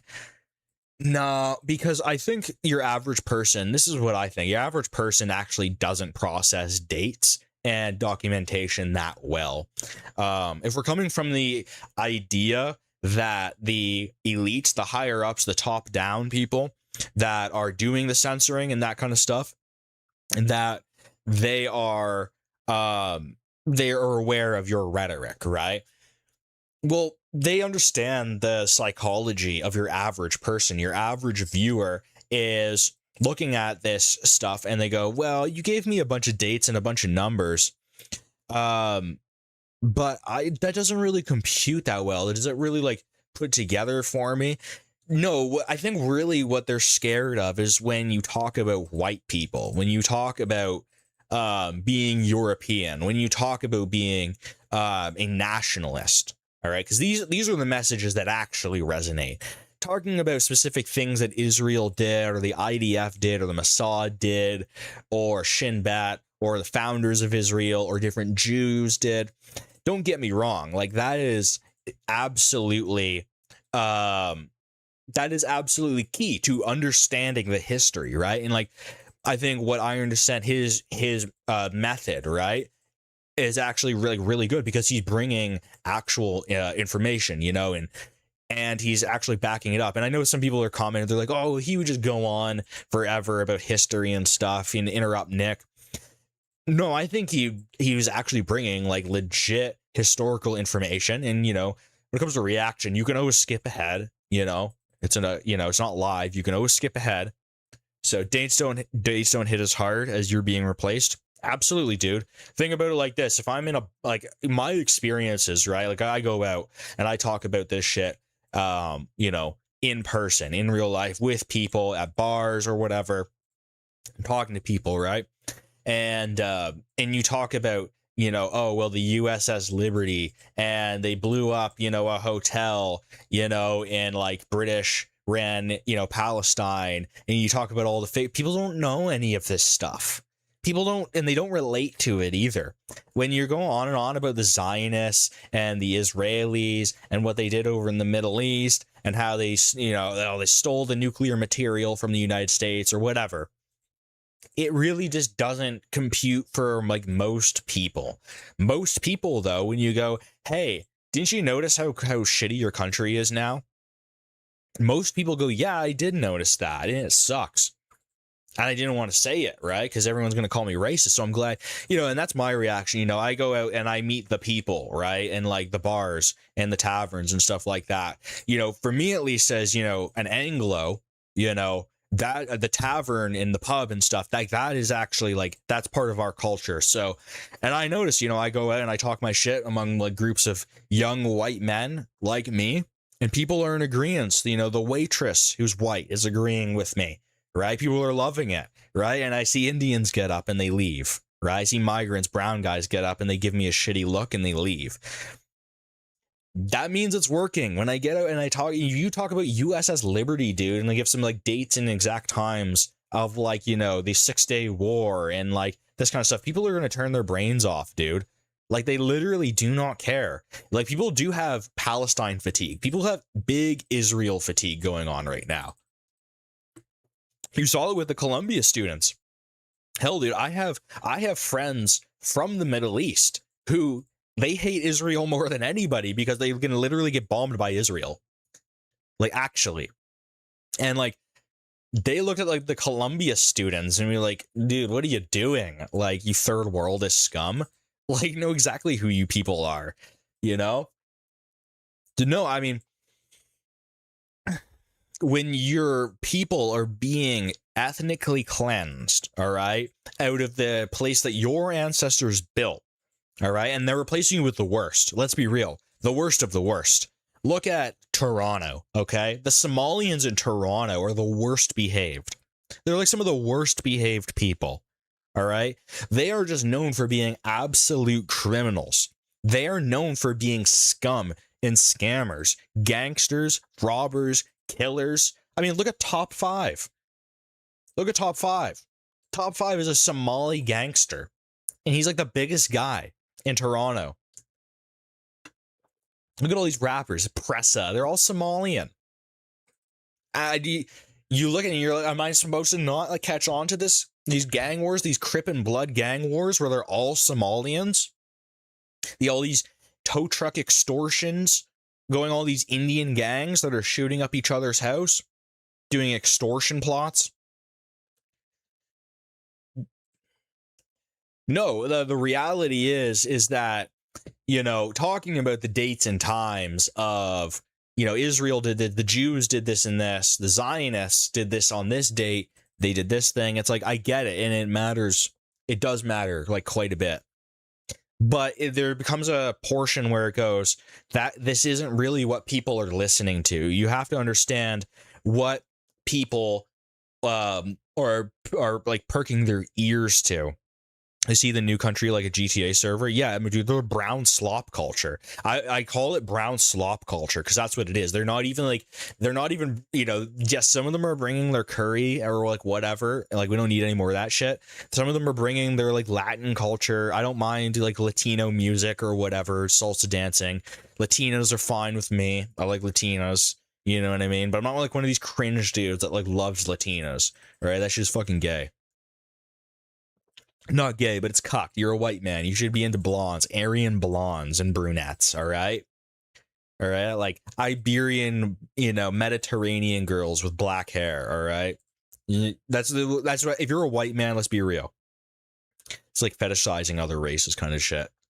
That's the cringiest shit to me, is you know, I think there are like certain races that make better blends, actually. I think, you know, maybe controversial to say, but I do think you would be, you know, if you were set on race mixing, you know, I do think there are better choices, you know.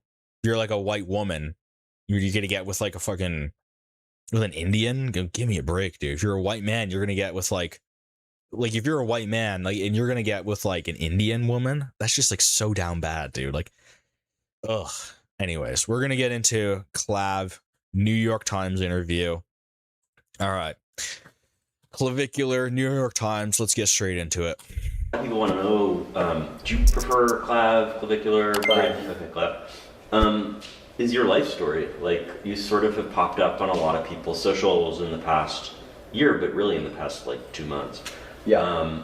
Just begin at the beginning. Where are you from? What was growing up like for you? What did your parents, you know, that kind of everyday. Well, so I grew up in a pretty small town called Hoboken, New Jersey. Of course. Not exactly small in terms of population, you know, one of the most densely populated cities in the country, but it's a 1 square mile thing, so you pretty much know everyone. And I enjoyed growing up there. You didn't have to have a car, you could walk everywhere to the gym, you know, to restaurants, whatever. People think Clav is an alien, bro. Like, I've heard people say they think he's like from like another planet or some shit, the way he carries himself. I'm like, dude, he grew up just like a normal guy. Yeah, growing up there, I was pretty happy. And then when I went to high school, I went pretty far away, so I'd have to, you know, take a hefty amount of public and long commute. So high school wasn't exactly something I enjoyed too much at all. Why? Just why, bro? High school sucks ass. Public school is fucking beat, bro. Just how far it was, and the whole thing with COVID. The first in was pretty much from the same town, and I was from south, and I was from up South north. Jersey. Well, south of the school, yeah. Oh, and gotcha. then I would be north. So does the audio keep cutting out? I didn't know anyone, and they all knew each other. And with how hard it was with the online stuff, just making connections was never something that. Were you boarding there? No, it's not a boarding school. It's just a regular Catholic private school. Gotcha. Okay, and which town was that in? That was in West Orange. Gotcha. Okay, so it's metro area. Ordered the same food as yesterday. Yeah. Yeah, I mean, like, send my boy to a Catholic all boys school, bro. Like, I mean, that's definitely old school. I mean, that is some like shit that will actually make you highly elitist, which I rate that. Like that is some Anglo core shit to like send your boy to like a boarding school. It'd be like, all right, I'm a magnate in heavy industry. Your father's got things to do. All right, like I'm gonna have to leave you at school. Hope you make some good friends. All right, in high society. Tell me about your family. What'd your parents do? What do they do for work? Yeah, when you were growing up. My dad has a company, and my mom stays at home. Okay. Do you have siblings? Yeah, I have a little sister. Okay. 16, turning 16. Okay. And I just know from that famous photo of you from kind of before you blew up with your grandmother. Is she like a big part of your life, or? Yeah, because I wasn't. It's kind of a bad kid growing up, I guess you could say. So a lot of the times I would get sent off to live with grandma. So they'd send you to stay with her? Yeah. Okay. I also preferred it. Why's that? Because I had a job that I really liked at this one place called The Squire. What's that? It's a bar, tavern bar, sit-down spot. It's Okay. nice, yeah. See, he said a real job before. I mean, that's where people act like Clavicular's some alien, like coming from outer space. And it's like, that's a woman thing. Like, if you're a dude, you understand the ascension path. You understand it's like, this guy used to just be a bro. Well, he still is. But I mean, you can totally see yourself in Clav's shoes. Appreciate him exposing how fragile women's loyalty actually is. Bro, look at Brett Cooper, bro. I mean, she literally flew to Fashion Week in New York City to see Clav because she knew that he would be there. That's women. She's a married woman, dude, with a kid.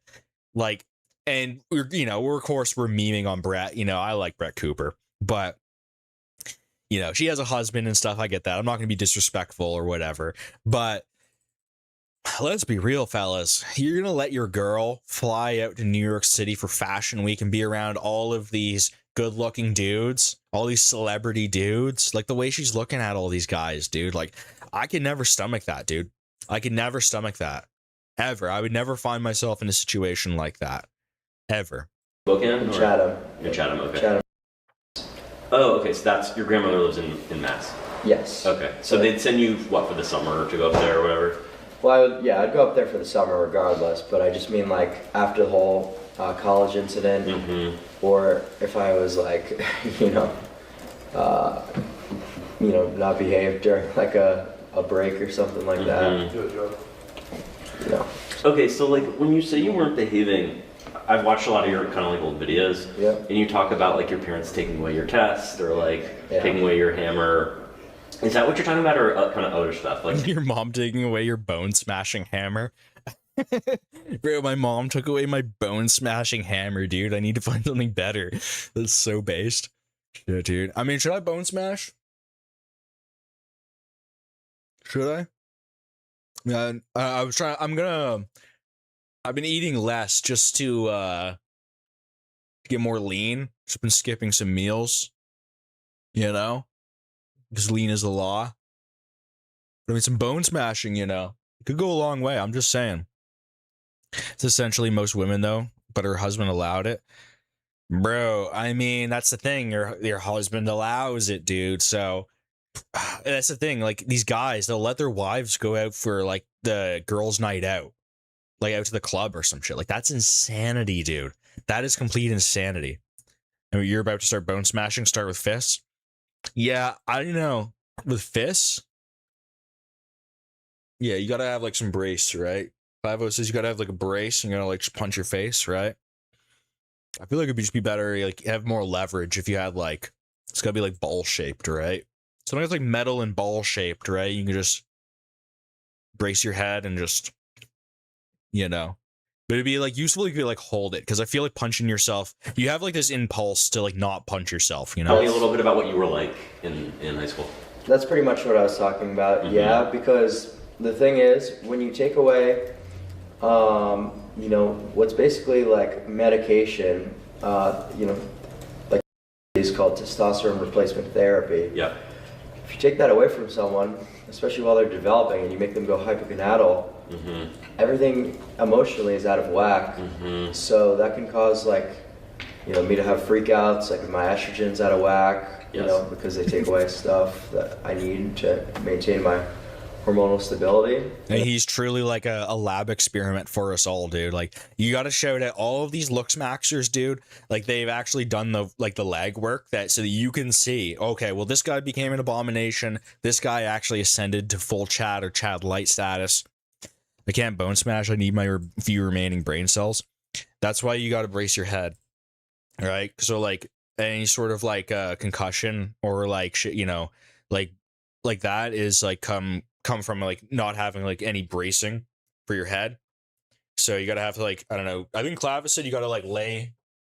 Best thing to do is like lay on your back with like your pillow.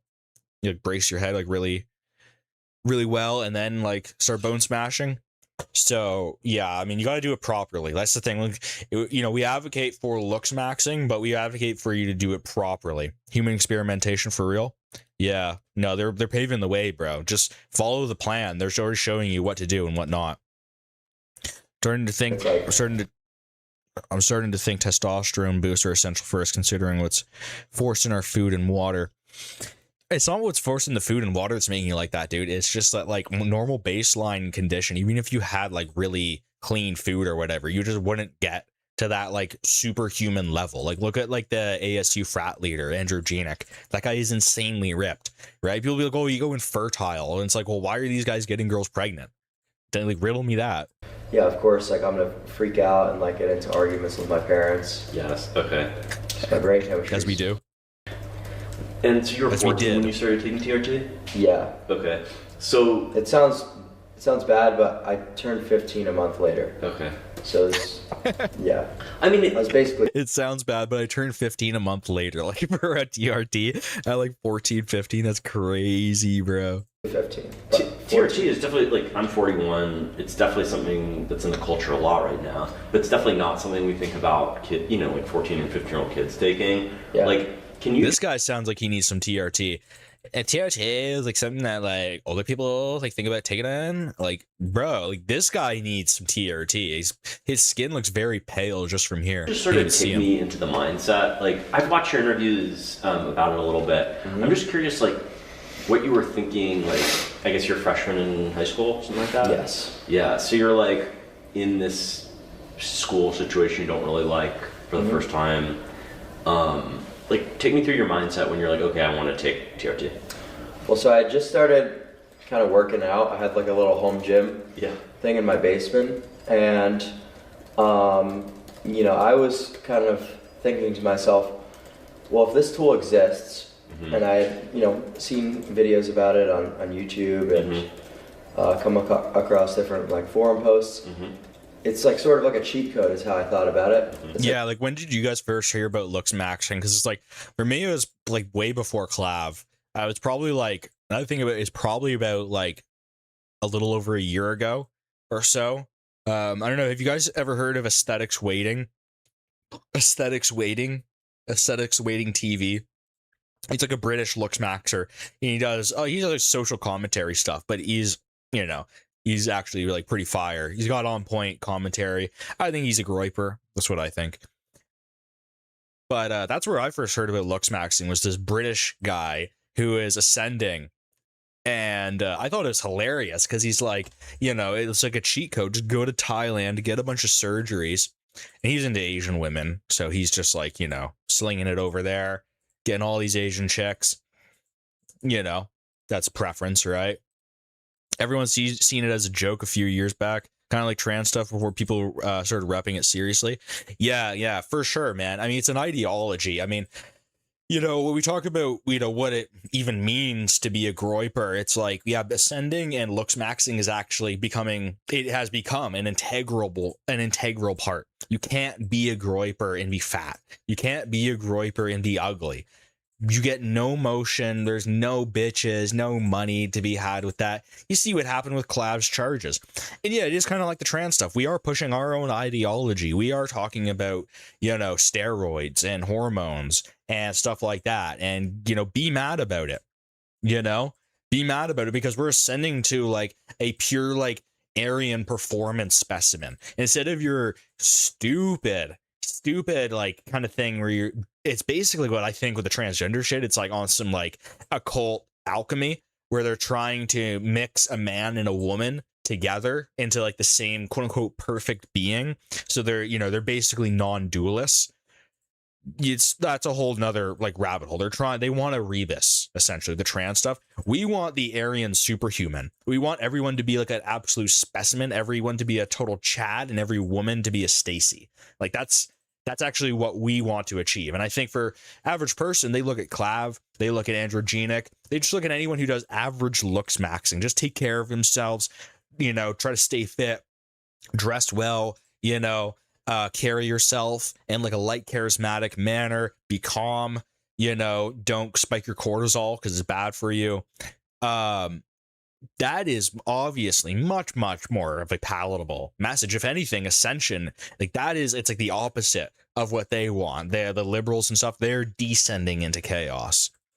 I think white and Asians mix well. Yeah, I agree. I mean, if you are like a white dude and you're like, oh, I'm gonna like race mix, it's like, okay, well, I guess like Asian women are like the closest looking to whites in a way. Like if you got with like a Japanese or like Korean girl, I guess, all right, your kids would come out looking like closer to white than like any other race.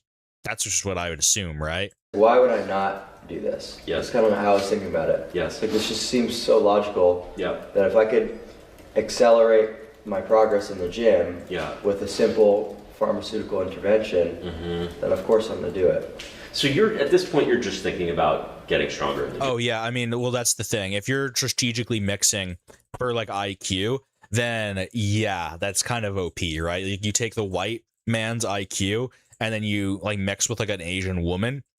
I mean, your baby is going to come out like just crushing it intellectually. The thing is like there's a lot of like, I don't know, neurotic kind of like, you know, thinking that, you know, let's just say Asians, they fall in line a little bit easier. They're less creative. Us whites, we're a very creative bunch, you know, but they are, let's be real, the Asians are just smarter than all the other races. When you strictly look at intelligence, it's astonishing, actually. It's completely astonishing how much smarter Asians are than every other group, including white people. They do make the IQ rates over there are just off the charts. Basically. We're getting a better physique. Yeah, okay. So you're already thinking in terms of the aesthetic and not just like get... Yeah. Okay. Yeah. Okay. And it's pretty easy to get online? Oh, yeah. Okay. Just through forums or... Yeah, if you're not a bonehead, you can figure out how to get steroids. Okay. Okay, so basically you get tested and at some point your parents discover it, they get pissed off and try to take it away from you. And it leads to this essentially emotional episode. Well, not the first time, but yeah, it was always a problem for like the first like 2 years. Then my parents sort of just like, you know, wanted, you know, to be kind of ignorant about it. You know, I hate that shit, man. It's like, I get it if you're like anti-drug because you don't like degenerates and stuff like that, but it's like he's doing the opposite. He's not descending, he is ascending. Like you can use pharmaceuticals, you can use drugs in a way to actually benefit you. It's like, you know, I think that guy, the ASU frat leader, Andrew Genick, who mogged Clav, he posted his drug test and it was like he tested positive for like everything, like opiates, benzos, cocaine, amphetamines, weed, psychedelics, you know, all the steroids. It's like, listen, at the end of the day, we're not a bunch of lames and we're going to use stuff to increase our, you know, our productivity and actually our intelligence. You know, there are drugs that you can use to up your intelligence, you know. There's various psychedelics that are shown to literally regrow brain cells. Like that's a scientific fact. So there's certain, like, being anti-drug, dude, that's out of here. Like, what are you talking about? Like, we're not against like we're against degeneracy. We're against like people that are like doing drugs just because like they want to be degenerates. That's what they want to do. We're against that.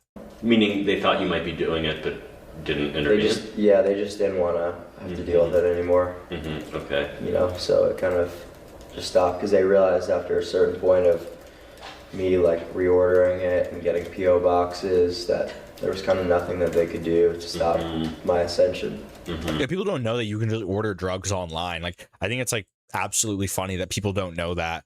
There's all sorts of shit you can order online. I mean, especially in Canada.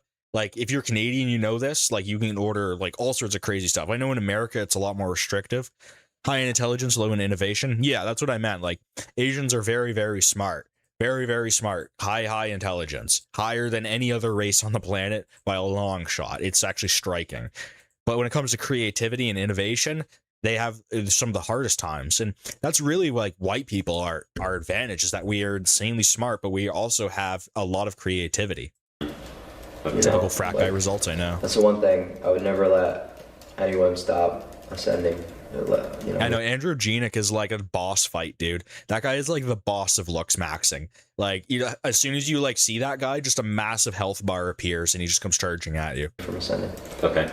I want to circle back to some of this stuff, but can you define ascending?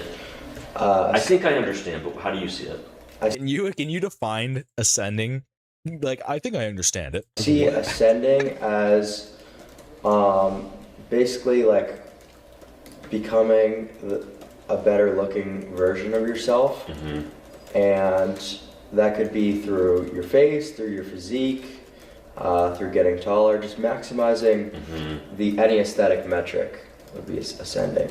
Okay. And ascending could be used if you specify the context for like ascending in terms of like your income or your status. Like there could be all types of ascensions. Just improvement at the end of the day. Okay. And I don't want to make you go back through the stuff you went over with like Michael Knowles, but in your worldview, looks, physique is just a more immediate and powerful form of ascension than status or money or anything. Well, yeah. All I said, the main point I was trying to, get across is that it's going to be a lot easier to have a meaningful ascension in terms of the looks category than it ever will be to ascend in terms of status. Because like, what does that even mean? Like ascending like in Instagram followers, it's like the average person is never gonna get more than like 3,000 Instagram followers is a lot. That's not status. Instagram doesn't pay. Like, and there is no like real monetization for Instagram. Like, bro, Instagram's status as a social media platform that you're big on has fallen so much. Dude, YouTube is so much more classy when you tell people like what you're doing. Somebody is like, I've experienced this like a couple times so far where they're like, you meet somebody new and they're like, oh yeah, like I'm doing like my Instagram thing and like I got a few thousand followers, and you're like, oh, that's cool. And you're like, you talk about like social media and stuff, and you realize they're not making anything off of it. There's no ad revenue. They're not really even getting that much business off of it. It's so lame. And then when you tell people like, you're like, yeah, I'm doing YouTube, I'm live streaming and I'm making a killing, making an absolute bag, just doing like what I like to do, just videos. And people look at you like you're an alien or like you're like some kind of like you've cracked like the code or some shit. And it's like, no, dude, like, no, just like, I think that some social media platforms are just lame. I think Instagram has gotten super lame now. He's promoting a noble goal and accumulated so many haters for it. That's right. And they don't hate you if you're not saying anything right. And then they see people on podcasts with like millions of followers being like, oh, I got famous and it changed my life. Yeah, it's like, of course, but the average person will never be able to do this. Okay. Before you got in, a lot of men have been tricked into think self-improvement is sus. Yeah, absolutely. It's the tall poppy syndrome. To bodybuilding and aesthetics, what were your interests as a kid? What were you into? I would kind of like go from I would be hyperfixated on like one thing. I would, just be obsessed. Like I really like the Nerf guns growing up. So I wasn't like, oh, let me just get one of these. I had to have like 50. Was kind of like my personality trait. Kind of a collector? No, just like hyperfixated on it. Okay. It's autistic. And then I got a job when I was really young, working for this company, Lime Scooters. And I would charge them up every single day, and then I'd wake up at 6 in the morning and I have to put them out. I was doing that when I was in 7th grade, so I would have been like 12. Okay.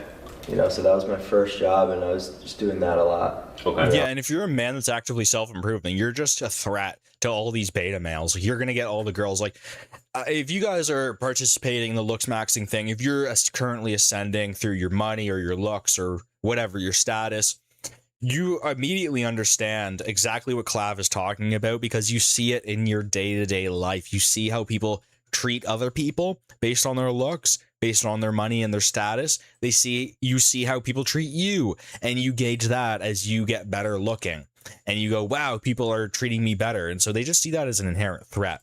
Trying to money max. Okay. What did you want to buy when you were in 7th grade? Well, my parents basically cut me off when I was around that age in terms of money. So just paying for food and stuff like that. Wait, your parents wouldn't pay for food when you were in 7th grade?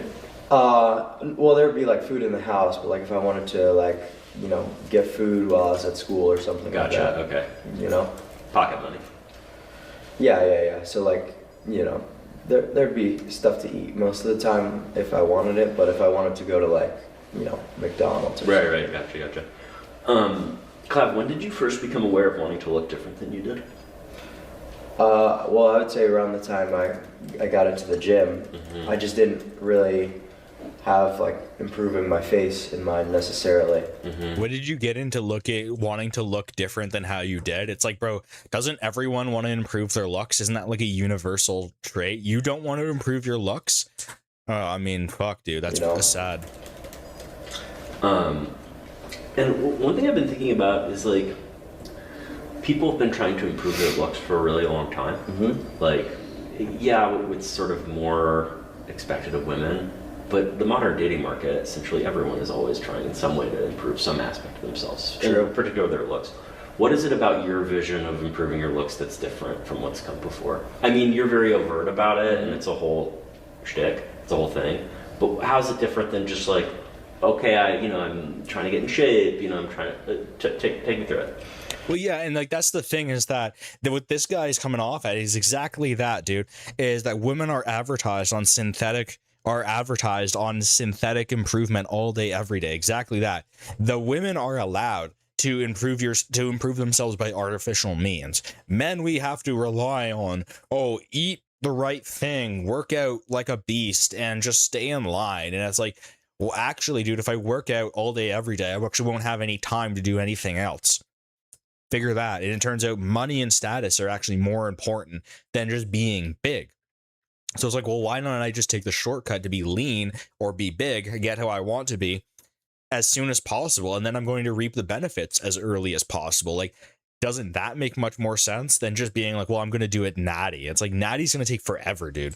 Well, it's a lot more in depth and sort of pushing the limits on things, right? Mm-hmm. So, for example, getting lean would be a form of looks maxing, but my form of that would be taking something like a GLP-1 agonist, like retatrutide, in order to get lean extremely quickly.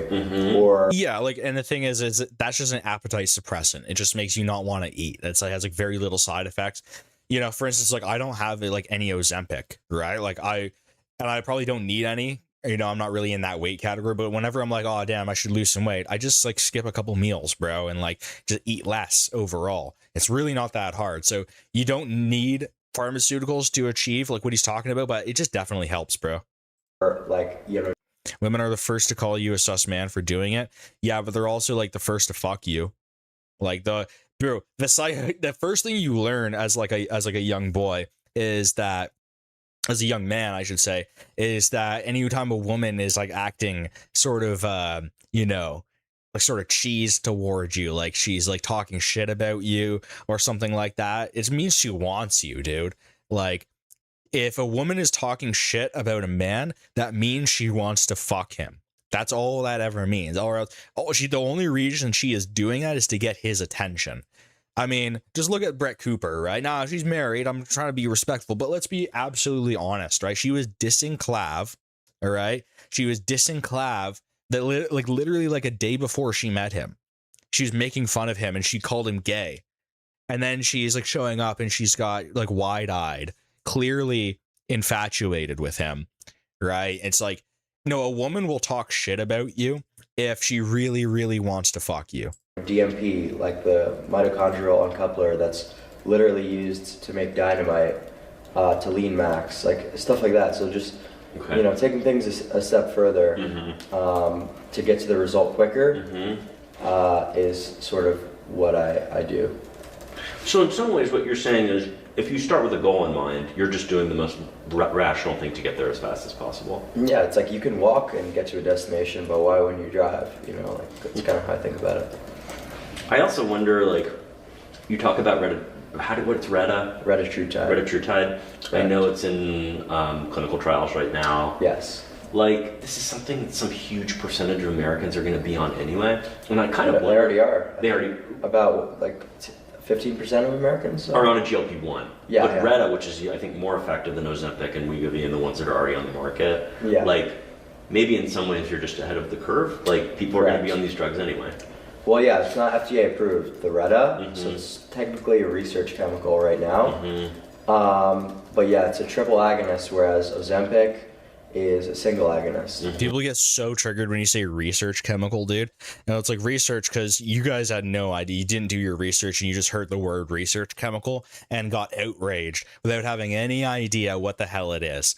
It's like, if you know anything about like quote unquote research chemicals, it's like oftentimes they are much more safer than the quote unquote real drugs that are out there on the market. Right, the amount of like research chemicals that are just straight up better than all of the drugs that are out there. If you know anything about pharmacology, you know that there's a quote unquote research chemical out there for everything. There's a research chemical version of every drug that is legal, like better and won't kill you. Like, that's just the reality of pharmacology in this day and age. If you're just ignorant of that, then I'm sorry, you're just stupid. Right, it only hits the GLP-1 receptor, but Reta would also target the GIP and glucagon receptors. Got it. Okay. It sounds like you've gone pretty deep into the science. Yeah. Was science something you were into when you were in school? Yeah, but not necessarily in the most traditional context. Mostly like pharmacology, like the way that drugs interact in your body. You know, agonizing and antagonizing receptors. You know, things like that. Okay. Yeah, so you're just like a total nerd when it comes to this kind of stuff, because it is actually very interesting, and I know exactly what he's talking about when it comes to the antagonists and all that kind of stuff. He's just talking about how drugs work, pharmacology in the brain. It is very, very interesting kind of stuff. What did you want to do when you grew up before you got this sort of career you're doing now? I had no idea what I wanted to do. I pretty much never think more than like, you know, a week or two into the future. Okay. I kind of just go with the flow. So I find that hard to believe. You had this plan for your face and body, and you've executed it pretty consistently over a long period of time. Yeah, but I don't really think that would mean that I think more than 2 years ahead. You know, just one looks max at a time was the way that I always thought about it. It's like, okay, I'm gonna do fat dissolvers. Okay, now I finished that. Now I'm gonna do PDO threads and all simultaneously while I'm bone smashing. So it's like, I don't really think that would, you know, be true. Okay. You know, pretty in the moment with everything. Okay. So just to give our sort of, you have to imagine someone reading this who's never heard of you before, has never heard of Looks Maxing. Right. Can you attempt, I know this might be incomplete, we can always follow up. Okay. Can you attempt to list every substance you've taken to Looks Max, every procedure you've undergone for Looks Maxing, and every action you've taken in pursuit of Looks Maxing? I want to just... So we're going to be here a while then. List them all in a piece if I can. Okay, maybe it would be better if we just, emailed you over a list. Sure. You know? Yeah, I'll follow up with Mitchell. I just think it'd be a really, just to give people a sense of, how much work it entails. Yeah, I mean, there's probably over 50 different pharmaceuticals, so... That would be great. Zero surgeries. Yeah, zero. You haven't had any surgery yet? No. Okay, because I know you were talking about the jaw thing. Yeah, I've done, things like Botox and Aqualux, and, those kind of small-time things, but no, actual surgery. Okay. Not yet. What do you want to look like ultimately? Is there a picture in your head? Is it just a better looking version of you? Or is there some person in your mind that you... So everything would be according to objective facial measurements. Okay. So just kind of I would usually edit myself into like the ideal and see what I'd look like. What's the ideal? Well, I mean, there's just different. Just FYI, you keep on accidentally getting it. Oh shit. Okay. I'll lean back. Yeah, lean back, please. Okay. So, example for each like facial ratio. So there would be something like the eye separation ratio, which would be like the distance of your eyes relative to the distance of your cheekbones, and you know, the ideal would be somewhere around like 0.46, right? So you just edit yourself into the ideal, which means you could you know, edit your cheekbones a little bit wider. Isn't this like far right? Isn't this like Nazis measured faces? Isn't this like anti-Semitic? Why are you measuring my nose? Stuff like that, for example. So you do this in Photoshop, you mean? Yeah. Okay. So you could do that. You mean Photoshop? So you kind of get an idea of how you would look with like implants or whatever, and just figure out what surgical intervention would be needed to get into that ideal. Okay. When you talk about an ideal, like a facial ratio, right? What is the sort of body of knowledge that you're drawing from? I mean, who came up with these ratios? I understand that your position is that it's objective, but what's the sort of, what's the standard? I mean, who came up with it? Well, so a lot of the ratios, like the mid-face ratio, actually came from like ancient Greece. So these things have been around for a while. You know, so those are you know, very ancient, but a lot of the new age stuff would be from like autists on forums, you know. So I mean, so yeah, I mean, we're drawing from eugenicists from about 100 years ago and like 4chan posters. You know, that's where else are we going to get the greatest information to ascend to the highest levels? Those two sources, guys. That's kind of, and a lot of it's done based on surveys, right? Oh, so like internet surveys of rating attractiveness, you mean? Yeah.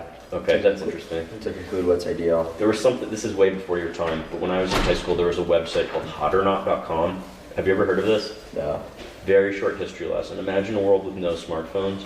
It's just a website where you can upload a picture of yourself, and you're served, if you're consuming the website, you're served 2 photos, and you just rate who's hotter. And through an algorithm, it sort of lays out what your score on a scale of 0 to 10. This has been around since literally 2000. So it's just like Tinder, but without actually like hooking any people up, right? I remember Hot or Not, and I remember there was a campaign. There's so much Karen shit back in the day, dude. Karens have existed at like, the wrath of the Karens was actually probably stronger back then, probably, because they got Hot or Not taken down, I remember. It was a huge deal when it came out. We didn't have anything like that before. Yeah. Even Facebook, when Facebook first started, it was a way for Mark Zuckerberg to have people rate the attractiveness of girls at Harvard. No, so, I mean, yeah. This stuff goes back, you know. Have you ever tried it? What, rating attractiveness? No, the putting yourself on the website. In 2002? Yeah, I did in 2002. Everyone did. What did you get? Well, you have to remember, this is 2002, so I'm 17 and I had a full head of hair. Okay. Somewhere in the 7s. 7s? Not bad. Well, I mean, I have to see this guy, but the way he sounds, I don't know if I really believe it, bro. This guy sounds like I don't know, like a 5 or 6 max. Maybe the pendulum eventually swings and us men are advertised to the way women are with this. I mean, I don't know if we're going to be like advertised the way women are. I mean, the way women are advertised is it's almost like a different thing, right? You should have dutasteride maxed. You know? Yeah, but we don't need to get too deep into this. But I do think that we are going to get to an era where it's like there is actually a lot of commercial viability in what Clav is saying. I mean, you guys see he's already designing shoes, right? He's going to put out the Mogs, you know, these height ascending shoes. So I do think that there is a big commercial viability when it comes to the looks maxing world. So the profit incentive is very big, obviously. Looks maxing could be, obviously it already is huge money, but the male market could be way bigger than the female market. Just think about how far men are willing to go to get another, like, to get another edge over another man. Yeah, I think that'd be worth like billions upon billions of dollars. The potential side effects or something I'm not willing to... That's a cope. Nocebo, garbage. No. For your dick? Yeah. Dude, that's the biggest nocebo cope ever, and that's with finasteride. Like the post-finasteride syndrome, yeah, it's like 1% of people get that, but DUT, yeah, it's like, you know, really not that problematic. Yeah, but would suck to be that 1%, right? Well, I mean, that would only be acute, right? It's while the drug is active, so yeah. If you get those side effects, worst case scenario, you just stop taking the drug. Yeah. Okay. I mean, yeah, like if you get ED from a drug, just stop taking the drug. Like ED is pretty damn easy to fix. I thank God every day for being a 6'5" Spaniard white. You gotta thank God, bro. I mean, he created you the way he created you, you know? You mentioned autists. We were talking about someone who's on the... I wouldn't want to be born as like anything other than white. I gotta be completely honest. Like being white is pretty sick. I'm not gonna lie. Autism spectrum. Yeah. I know you've described yourself as an autist before. Have you been diagnosed as being on the autism spectrum? Okay. It's more that you think you have certain personality characteristics that are seem autistic. Yeah. Can you tell me what those are, or like what you mean when you say that?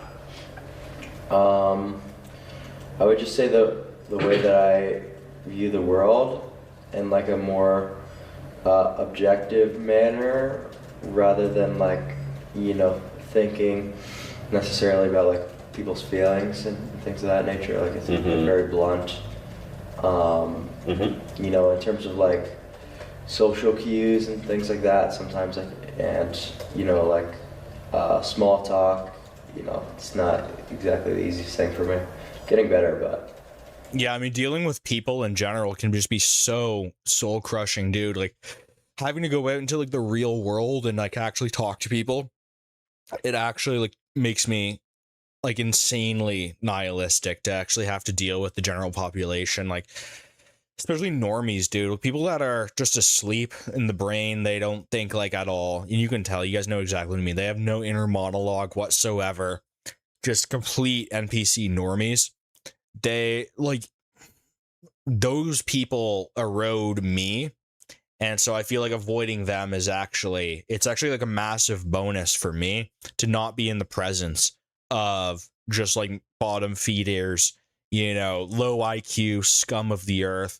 Like I'm just better off, and the world is better off when I'm better off. So that's like the way I look at things. Jester maxing? Jester maxing? Yeah, I'm getting better at that. Can you define jester maxing?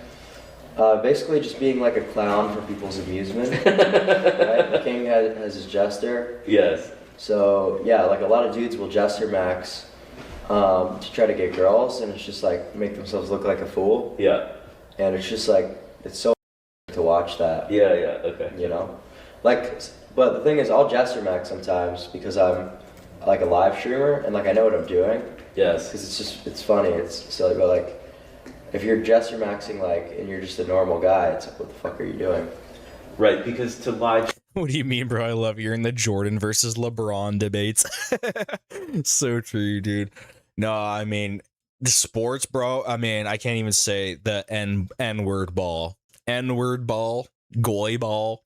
I mean, you know, I give sports fans like a pass because, you know, we gotta support the sports, you know, the right wingers have to dominate the sports. It is what it is. It's part of the strategic playbook. I gotta be honest, dude, the goy ball and the N-word ball, it's not really my thing. And the small talk about it driving me insane, bro. Like talking sports small talk. I'll admit, like, you kind of have to do it as a guy. You kind of have to just know like basics, but so most of the time I just outright refuse. All right. This 20-year-old is getting a big push from Fuentes. I wonder how much Fuentes clout push costs in crypto. Nothing, because he's not paying Fuentes for clout, if that's what you're talking about.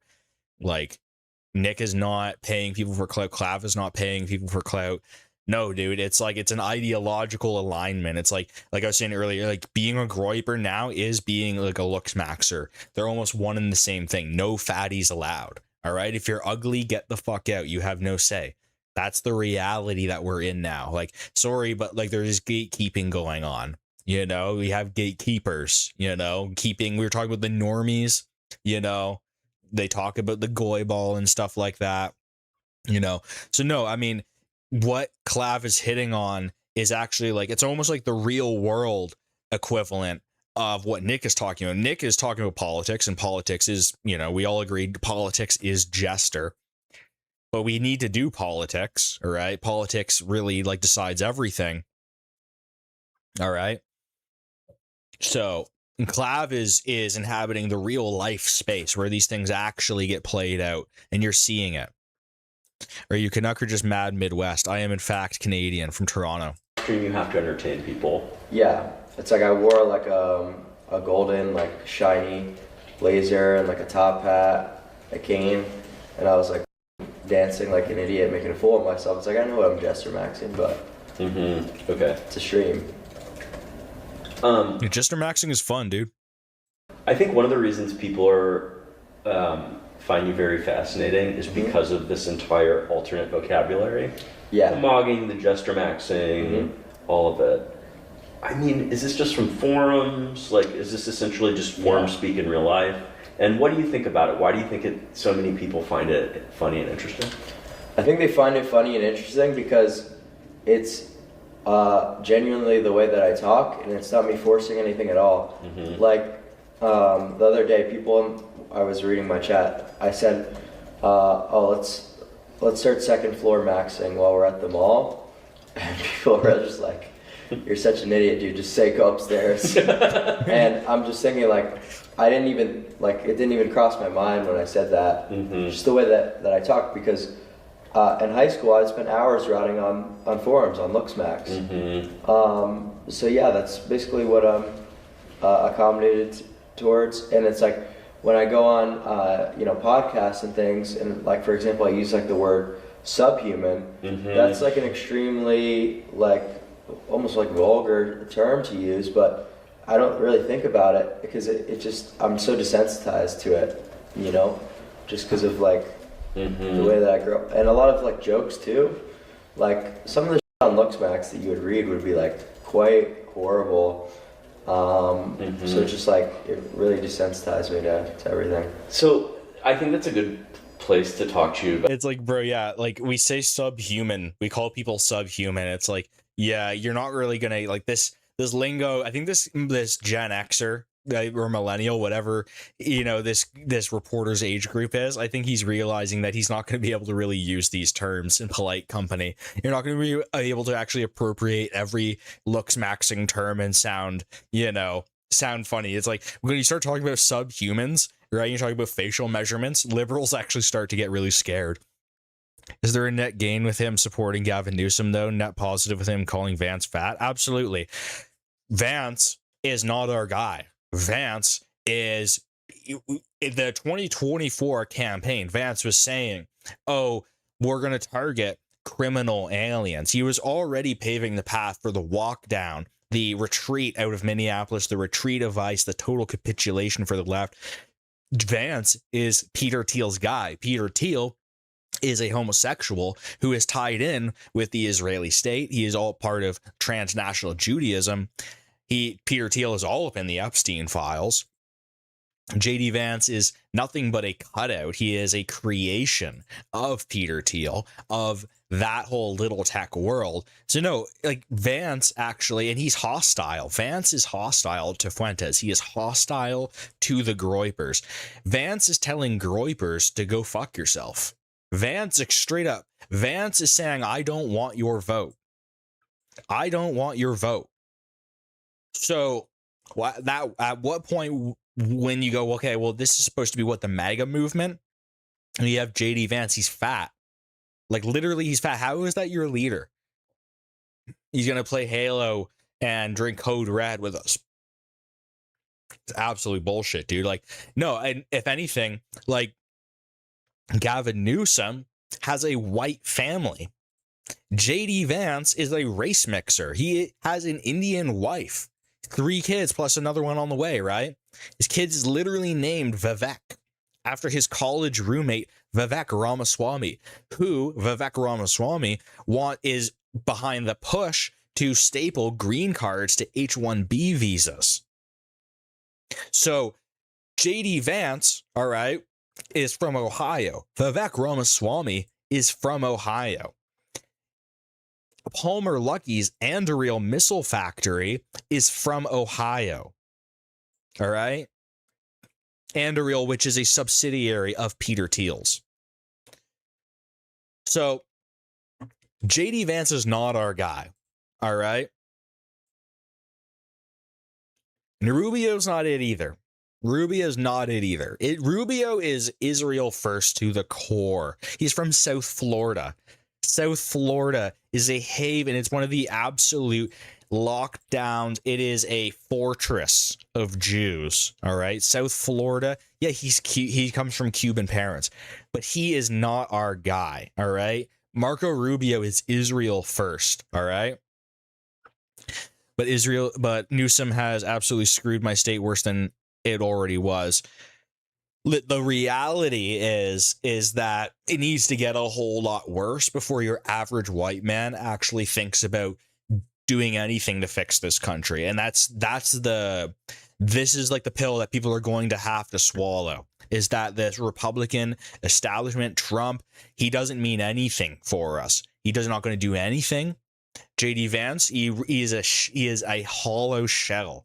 Inside of him is a robot, a Peter Thiel robot. All right. And Peter Thiel, of course, his company Palantir for the first 8 years was doing contracts for exclusively the CIA. And now they're doing the facial recognition technology to kill people in West Bank and Gaza. So is that our guy? You know? And yeah, Newsom has screwed up California, but it's like Democrats are going to screw up anything. They're going to screw up anything. And in fact, it actually works in our favor as the far right, as the hard right, to actually push that along, actually. And it sucks, people, it's a thing that people just have such a hard time understanding, where you go, like, dude, you realize how much more progress the right made under Biden? Like, think about the stagnation, the ideological stagnation, the political nothing is getting done right now. No, like, absolutely nothing. Trump can't get anything done. And we're supposed to think that J.D. Vance, this fat subhuman, is going to be our guy. Like, no, he's actually just going to keep conservatives and Republican voters in a lull. He's going to keep white people in a lull. And he's there for you to support Israel. That's what he is. Right? And they're going to, during the campaign, they're going to pull out, Bronze Age pervert GPT, BAP GPT, to say all the right things about the Browns and this and that. It's not going to have any of the substance. They are not us. They are not us. Absolutely not us. They're not like us. That sort of like N-word stuff and the Heil Hitler stuff. Is that some of that just sort of like internet lingo, or like internet jokes come to life a little bit, less than like any belief that you actually have? Well, yeah, I'm not political at all. Yeah, okay. Yeah. I hate politics. I think, as I said, Noel's, that politics are jester. Why are politics jester? It's just a waste of time, right? To devote yourself to any political movement and waste your time, watching different forms of media. And you see, this is where I'm going to disagree with Clav on, and I know Nick's disagreed with him on this before. The reality is you don't care about politics, but politics still cares about you. And I know this is like, he is in the process of learning that lesson, from the Clubacost. Which was worse than the Holocaust, worse than the Holocaust, definitely worse. But politics absolutely cares about you, even when you don't care about it. Staying up to date with current events. I can't think of anything more ridiculous and more of a waste of time. It's like you could be doing any looks-macks instead of gesturing on politics. Mm-hmm. And he's sort of right though, is that like you will get farther in life by just focusing on lookism and looks maxing. And you're right, I didn't care about politics at that age either, so I can't fault him for it. true, right? I feel like once you get post 25 is really when, your brain actually comes online and you're starting to think about these things. But in his situation, it doesn't really pay to say this, right? Because what he's saying right now, because, clearly the machine is targeting you, right? They have Clav in their sights. They want him done. You see exactly with that drug charge where they tried to charge him with like 8 years, try to give him 8 years for a single Adderall pill. Like, absolutely ridiculous. Okay. So I think about it. And yet people seem to want you to have politics. I mean, the viral moment from the Knowles interview was when you talked about Gavin Newsom and JD Vance. Mm-hmm. And I mean, it can't have escaped you that was the thing that you said that went sort of the most viral. Why do you think people want you to have politics?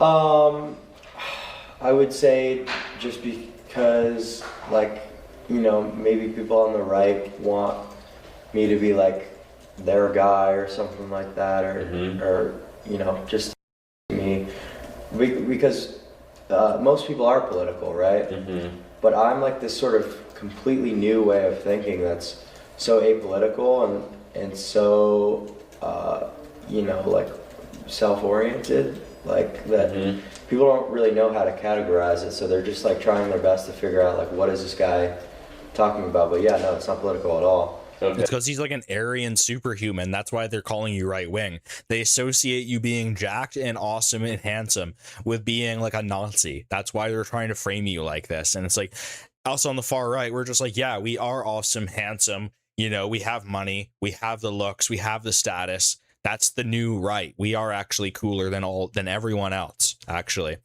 We have to make it clear, if you want to be a right-wing candidate, separation from Israel has to be a top concern. Absolutely. It has to be like the number one. Obviously it's what separates Groypers from a lot of other people on the far right. Some people on the far right do just support Israel, is what it is. And the thing about JD Vance, it wasn't like a political statement at all. I was just saying that he's fat, I just don't like fat people. Uh-huh. I think they're repulsive. I mean, I agree. Fat people are repulsive, dude. Like, fat people, when I see them out in public, I'm like, ew. Like, just get away. Like, why are you like even sharing the same planet with me? Just go away. One thing that Knowles didn't talk about when you were doing this whole thing about Vance and Newsom, the U.S. hasn't elected a bald president since Eisenhower, I think. Of course, looks play a role in the way that people evaluate politicians. They're public figures. That seems obvious to me. Yeah, you kept saying that obvious. to Knowles. It's completely obvious. Yeah, he was coping hard, in my opinion. You look at like the JFK example, and just to me, how he lost the debate on the radio and won on television. Right. That just seems like, how could you deny this, bro? Mm-hmm. Okay. This takes me to something else I want to ask you, Clive, which is your version of looking good. You've talked a lot about it in the context of dating apps, which is like, looking at a screen, how someone appears on the screen. And I wonder if you distinguish at all between looking good in person and looking good on a screen, and how much your version of looks maxing is due to the fact that you grew up with screens constantly around you. Well, I would say that obviously looking good in person is way more important, right? Mm-hmm.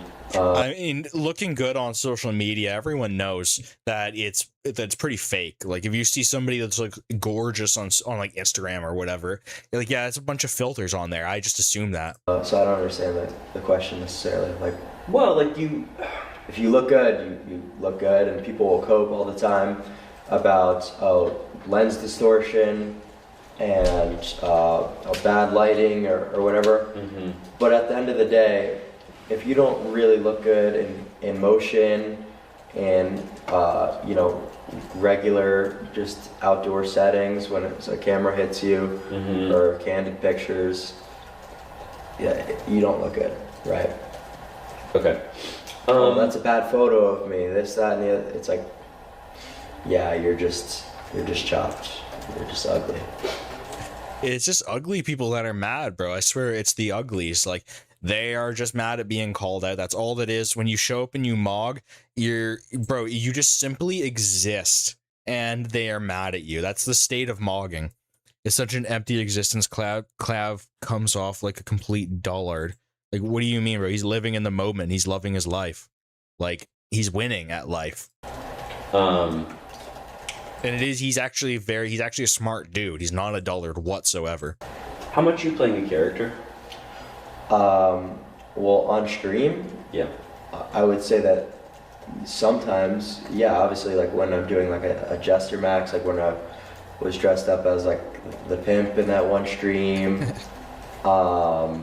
yeah, that would be like playing a character 100%. But I think it's very obvious, and I make it very clear when I'm being like ironic or like Jester Maxing. Okay. So, but like, the basic clavicular like looks max guy is not a persona. It's you. Watching him with Sneeko and Nick, he seemed completely lost. Like, what are you talking about, dude? Clav is living in the moment. He's extremely calm. Is like that's it. It's like being calm comes off as dumb. Like, are you listening to the things he's saying? His ideas are like his ideas are great. He's talking about lookism. Never heard someone use the word dullard. Yes. So like when I'm doing interviews or long form, everything I'm saying is like 100%, you know, my belief set. Okay. So, yeah. Okay. I know we talked a little bit about this, about how you don't think too far in advance, but how much of this was planned? I mean, I know there's people who look at your success and they say, look at this kind of young idiot who's like injecting himself with shit and like going to the club with, you know, Sneeko or whatever. But I've watched some of your old forum videos and I know how meticulous and thoughtful. Sneeko or whatever, just like that passive aggressiveness. Like, bro, Sneeko is great. Don't you like, bro, throwing shade like that? You were about your appearance and about essentially experimenting on yourself. Mm-hmm. And like, I wonder if you do have some sort of formula or some sort of set of rules for public life and how you've become famous. Yeah, I didn't plan on being famous at all. You know, I've posted videos for, people don't know this, like 3 years on TikTok, just kind of like memes, like from like LooksMax, and I would document like the things I was doing on YouTube. I never expected any of it to go viral or expect myself to become a public figure. It kind of all happened by accident, because I went on a popular streamer's like live stream, and Fuentes? No, it was someone named Cheezer. Okay. On Kick, and I was basically just show to Cheezer. Cheezer's actually fire, and all that. I mean, Aiden Ross's crew is actually fire. I like Aiden Ross. Self-loathing men are promoted. That's why he's seen as hard right. Absolutely. I mean, if you have bad looks, you're not going to be very, you know, confident in yourself. So you're going to be one of these guys that denigrates good-looking men. Absolutely. And so other bad-looking men will help you out because, you know, they see sympathetic. You're like a fellow ugly. Talking like in this, you know, pretty casual context, using the words and like rating people. And for some reason, people found it so entertaining. And I don't really get it. I don't get it at all. Like, I don't think the things that I say or do are entertaining for the most part. Like, I don't understand why. It's just because they're fresh ideas, man. They're perplexed because they've never heard of this before. People are so, you know, gravitated towards my streams, but I'm like, okay, well, if you guys like this. His name is Cheezer. How do you spell it? It would be Cheesur. Cheezer, okay. Cool. I want to talk a little bit about women. Let's do it. I was curious about. All right, I'm gonna take a little quick piss break, guys. We'll be right back.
Back.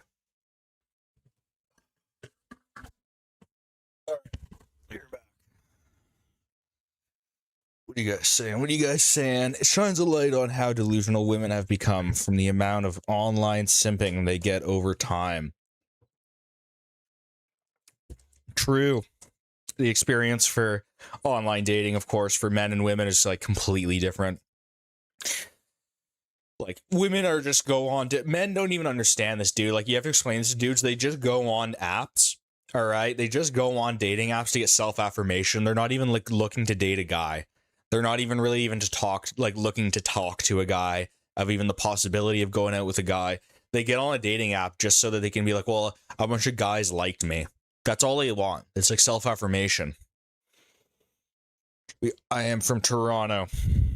First time tuning in, but as a Canadian, how do you feel about Wexit? Yeah, we were talking about that earlier in the stream. Probably would go up on the VOD. We were talking about Alberta independence. Totally for it. Love it.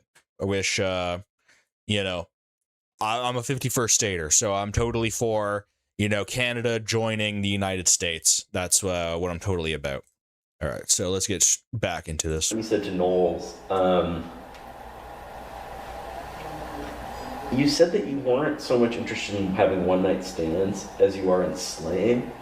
And I took that to mean less necessarily having actual sex and more proving to yourself that you're good looking enough to, or whatever, mogging enough to go home with that woman. Mm-hmm. Is that true? So, sorry, one-night stands and slaying, that's the same thing. Is there a distinction between... Slaying just means having sex with girls. Okay, all right. I wanted to be clear because I thought there was, and this could be Knowles's being very religious. Yeah. But I thought you were drawing some kind of distinction between having sex and basically proving in the club that you could have sex with a woman. No, that was me saying like, just like, yeah, I mean, but that wouldn't be slaying necessarily. Slaying is actually when you would have sex with them. Okay. I was just... Oh man, these guys are so out of touch. Like, it goes to show just the sheer amount of out of touchness with these older people. Saying it's a big time saver and almost like equally as redeeming to me to know that I could do it. That's like enough for me because, I'm a busy guy. I live stream for 10 plus hours. I did 13 and a half hours yesterday. Do I have time to waste having sex, which is going to gain me nothing, with some stupid whore, from the club? It just doesn't seem very logical to me. But it's funny because, it's like you're only in competition with other men in that sense. Or, the women almost don't matter. I'm almost in competition with no one. Because when I go to any club, or if I go to any party, it's like you look at the footage nowadays with the status max that I've achieved. It's just like, it almost feels like too easy, where it's just not... We've been watching this really for a while. I mean... he's talking about the same shit he's been talking about for a while, so we'll find something else to watch. Yeah, move on. I'm talked about Clav enough tonight. Probably visit the rest of that probably at another time.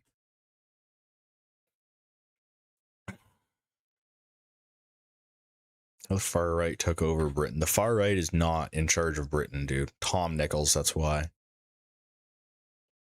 What else do we got here?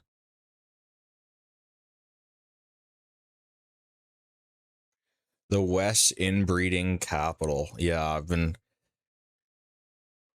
touching up on a little bit of that stuff to do with Pakistanis. Oh, it's not fun. Oh, man, the inbreeding in that community. Yeah, not cool. So, what else is there to talk about? I think we've covered everything. We covered everything that I wanted to talk about. I think I have talked about most of the things. Not much else going on in the world. It's a bit of a slow news day. We waited till all the stuff came out about the shooting in Tumbler Ridge.